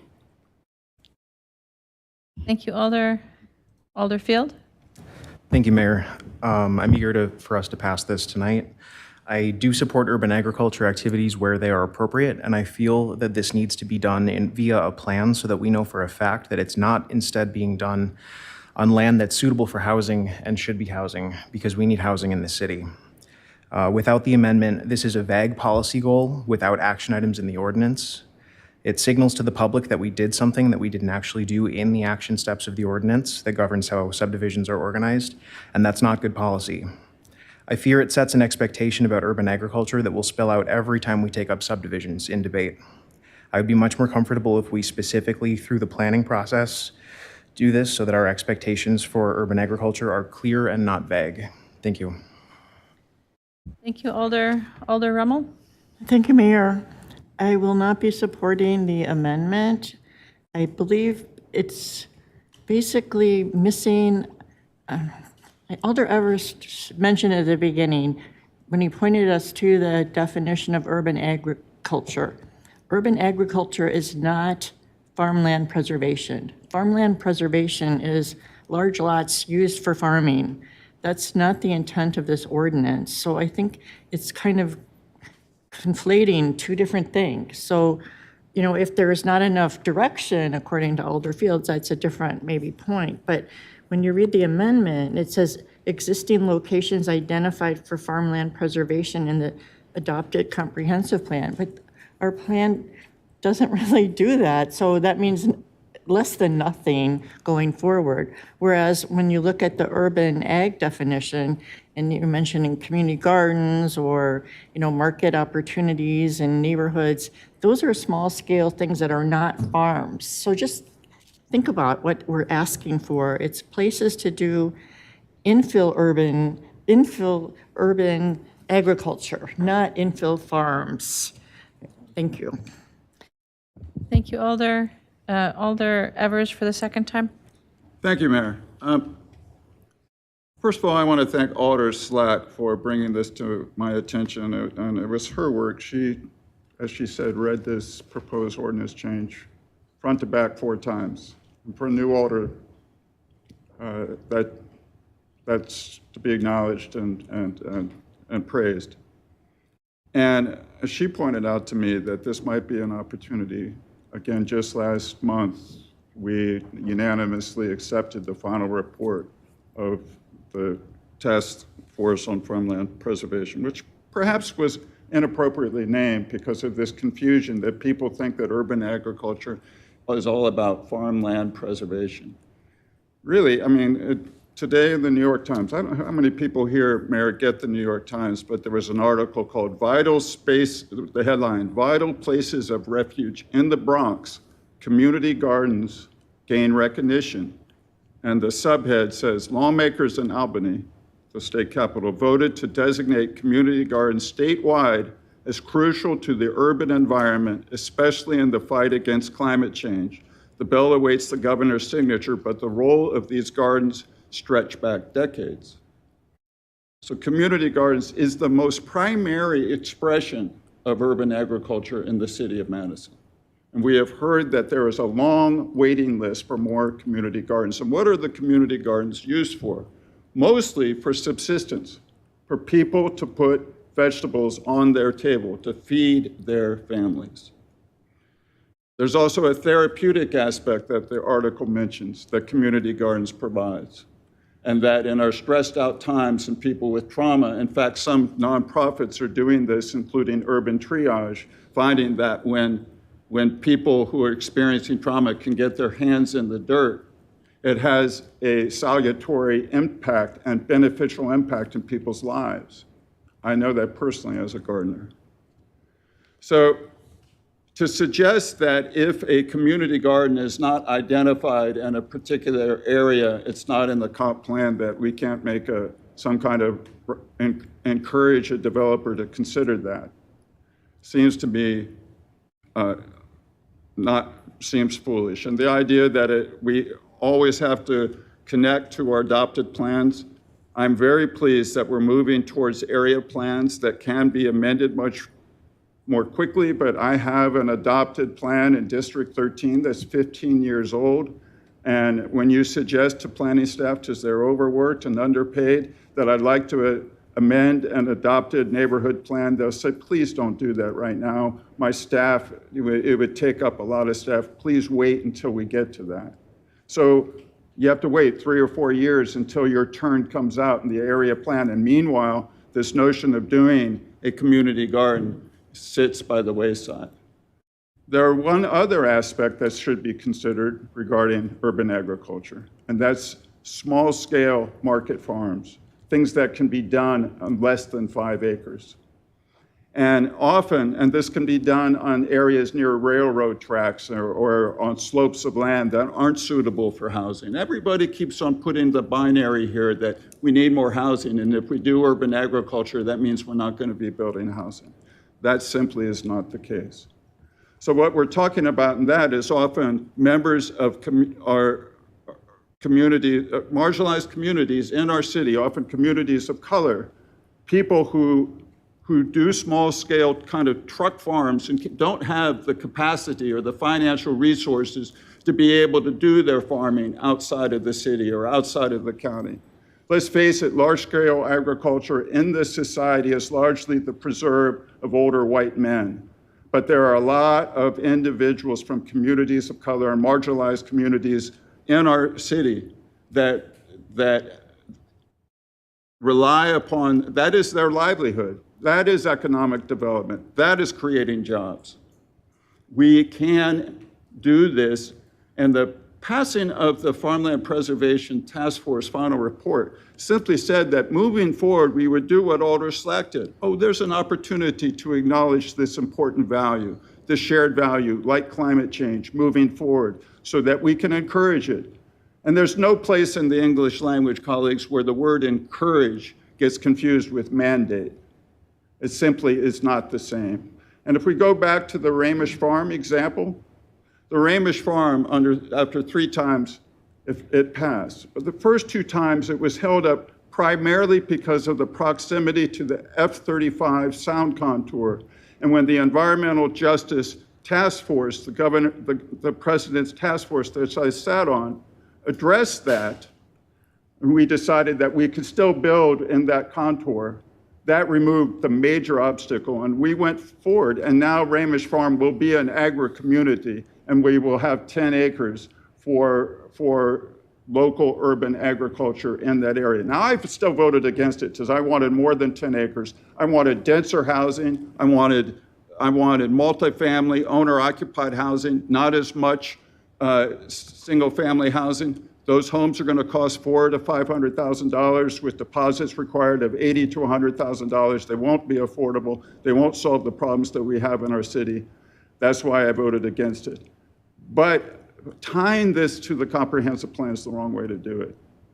I would be more favorable if we were tying it to adopted plans, but even adopted plans are not easy to change for the reasons. This is a rather minor, suggestive, value-laden invitation to everybody to consider, oh, do you have space in your development for a community garden? Do you have space for a rooftop garden? Have you heard about the new technology of vertical gardens? Could you perhaps consider that? It's not a mandate, it's an encouragement.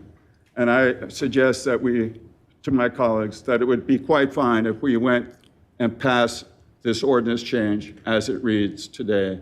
And I ask you to vote no on the amendment. Thank you. Thank you, Alder. Alder Tischler for the second time. Yeah, thank you, Mayor. I just wanted to add that when I did mention the forward-thinking document, the comprehensive plan, it does provide a little more extensive definition of urban agriculture that also includes greenhouses, orchards, rooftop gardens, raising chickens, fish, and bees as well. So, I'm trying to move this forward and trying to also acknowledge the work that we have put in. Again, and we've heard that we can make amendments and changes to the comprehensive plan as we go. So thank you. Thank you, Alder. Alder Slack for the second time. First, I just wanted to say I really appreciate this discussion because I feel like I've changed my mind back and forth a couple of times. And so this is why I just want to acknowledge that because I think it's really important to be able to discuss things like that and hear different perspectives. I did want to also point out, and maybe it's a moot point now that you've said this, Alder Evers, but I do want to make sure that encourage doesn't mean even things like prioritizing or allowing certain projects to score higher, potentially at the expense of more housing. So if encourage simply means, here's an idea, have you considered this? I think that's not a problem, the way that urban agriculture is defined in the third substitute. And I've lost my train of thought. So, Except in the dark. so I do think that I will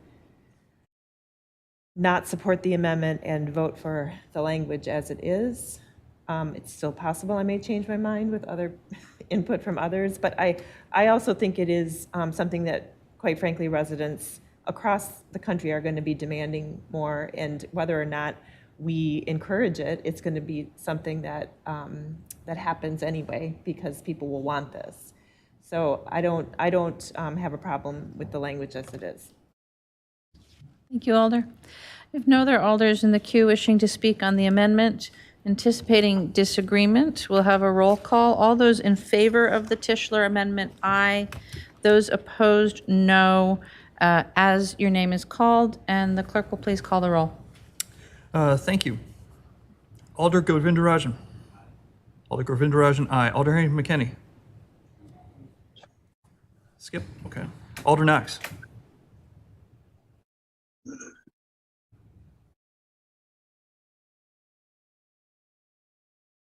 Sorry, Alder Knox. We'll come back. You just popped it. Unmuted. Okay, we'll come back to you. Alder Latimer Burris. No.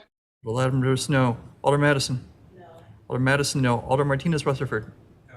Alder Martinez Rutherford, no. Alder Miadze. Yes. Miadze, aye. Alder Rummel. No. Alder Rummel, no. Alder Slack. Alder Slack, no. Alder Tischler. Pass? Yes. Yes. Oh, sorry. Okay. Alder Tischler, aye. Alder Revere. No. Alder Revere, no. Alder Wahelia. Aye. Alder Wahelia, aye. Alder Bennett is excused. Alder Conklin. No. Alder Conklin, no. Alder Curry. No. Alder Curry, no. Alder Duncan. Aye. Alder Duncan, aye. Alder Evers. No. Alder Evers, no. Alder Field. Aye. Alder Field, aye. Alder Figueroa Cole. No. Alder Figueroa Cole, no. Alder Harrington McKinney. Aye. Alder Harrington McKinney, aye. Alder Knox? Aye. Alder Knox, aye. I show 8 ayes, 10 noes. With 8 ayes, the amendment fails. We're back to the main motion, which is the third substitute. Is there further discussion? Seeing no further, Alder Latimer Burris? Yeah, I just want to say, I guess this underscores what Alder Govindarajan was saying in the very first place about, having a little more time to do stuff. Not all of us have the luxury or the ability to, read all of the intensive documents that we need to read. 8 of us are new, and it's incredible to expect us to go on this level immediately. It has nothing to do with our ability or if we're feeling to raise stuff. So I just want to say I didn't, I voted no, but I mean, that is the very point that my colleague asked in the first place. There's a little more time so we can just talk about this in plain language without getting lost. Thank you, Alder. I have no other alders in the queue wishing to speak. So what's before us is the third substitute. Is there objection to recording Alder Govindarajan? I think point of clarification. So there were 4 versions, and the 4th version I think had like a couple provisions about cleaner lakes and things like that. Is that what we're voting on, or is that? Third substitute, the 4th version, right? The first version is the original, and then each subsequent one is a substitute. Thank you. So the motion is to adopt the 3rd substitute. Is there any objection to recording unanimous vote in favor? Alder Miadze? We're just voting, or is it still discussion, or? I'm asking if there's objection to recording unanimous vote in favor. Do you object? Yes, I do. You'd like to be recorded as voting no? Yes. Alder Miadze will be recorded as voting no. Is there any further objection? Seeing none, we'll record that vote. And the item passes. And that brings us to item 34. Item 34 is Legistar 78717, approving the recommendations of the Community Services Committee regarding the allocation of city funds for use beginning in 2024 for school-age child and youth development programs. On item 34, President Curry, a motion, please. Move to adopt. Moved and seconded to adopt. I'm going to ask our community development staff if they would please outline what the item is before us and the relationship between these recommendations and the budget process. Jim? Be happy to. Thank you, Mayor. So this resolution presents the Community Services Committee's recommendations regarding the allocation of funds within the school-age youth program area. It actually speaks to 2 sets of recommendations. The first is how to allocate the $1.6 million that's currently authorized in the Community Development Division operating budget, and it's anticipated that that funding would continue in 2024. But in the second set of recommendations, the committee also weighs in on how it would advise the council regarding the use of an additional approximately $270,000 if those funds become available in 2024. This is the so-called B list. I think it's important to make clear that accepting this resolution alone is not sufficient to fund that second set of recommendations, that $270,000 B list, but rather it is the upcoming budget process in which the council will need to decide whether or how much additional funding to make available in this program area.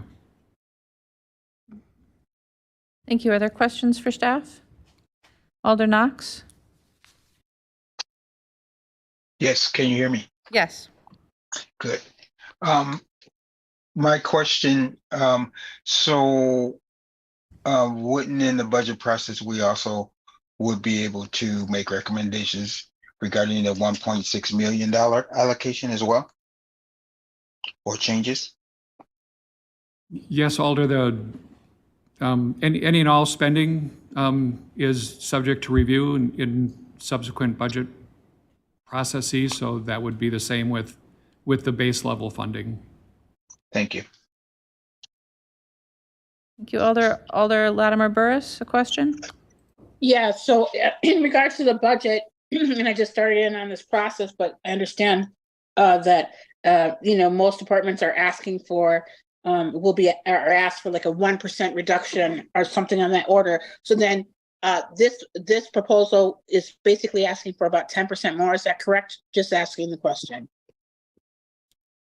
Actually, Alder, the B list, if it were to be funded in 2024, would require about a 16.5% increase over the base budget.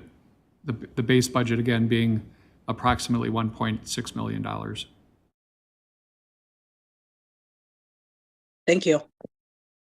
Okay, thank you, Alder. Alder Rummel, questions? Thank you, Mayor. I kind of asked and heard the answer to the question of like the timing of this and why it is, and it's because of this cycle.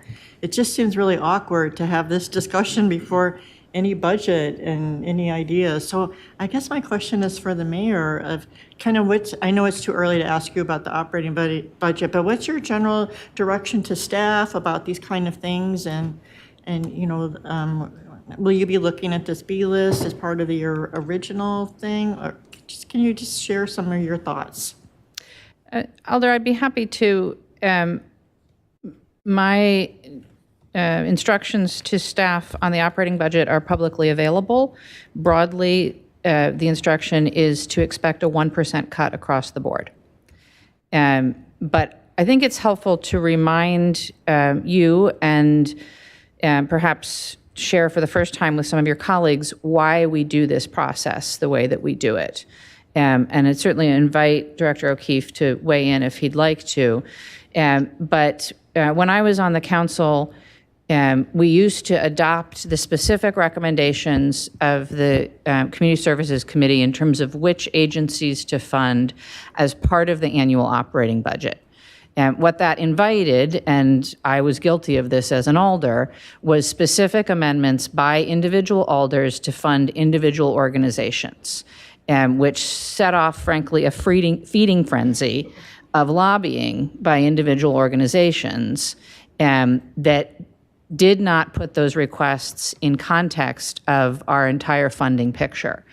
So the council at the time decided to separate these two decisions so that the council would say, this is the amount of money that we have in this pot. And in this case, the pot is for youth services. Similarly, the council sets how much money will be for older adult services and how much, on down the line, how much is for workforce development, how much is for all, and then the individual decisions of what agencies to fund are made by the Community Services Committee. So each year they know what the existing budget is.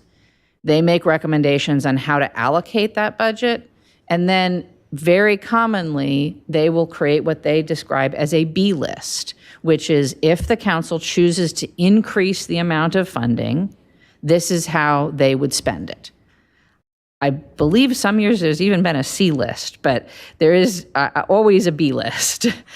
And that, I think, has vastly improved the process.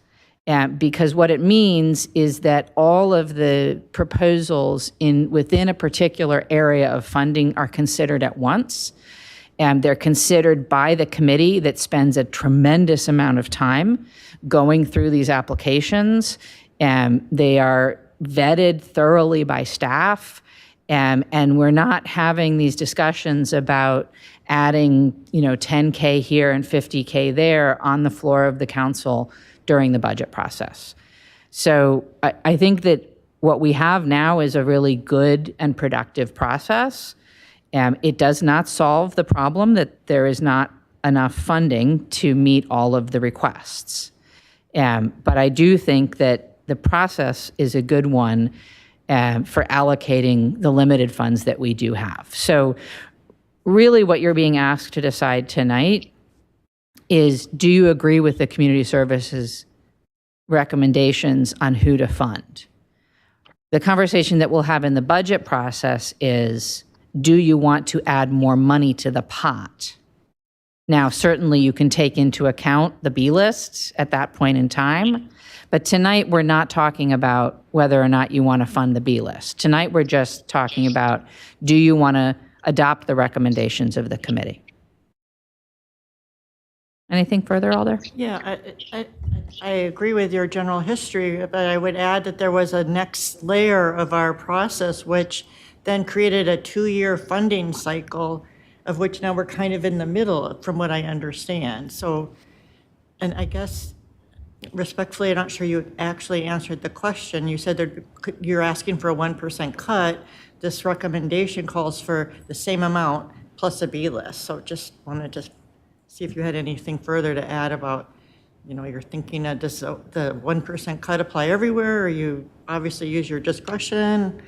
No, I'm recommending to each department that they will need to manage to a 99% budget. How they do that is their discretion.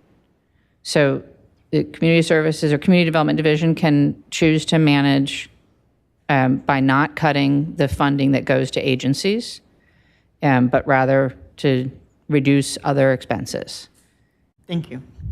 All right, questions for staff? Alder Latimer Burris?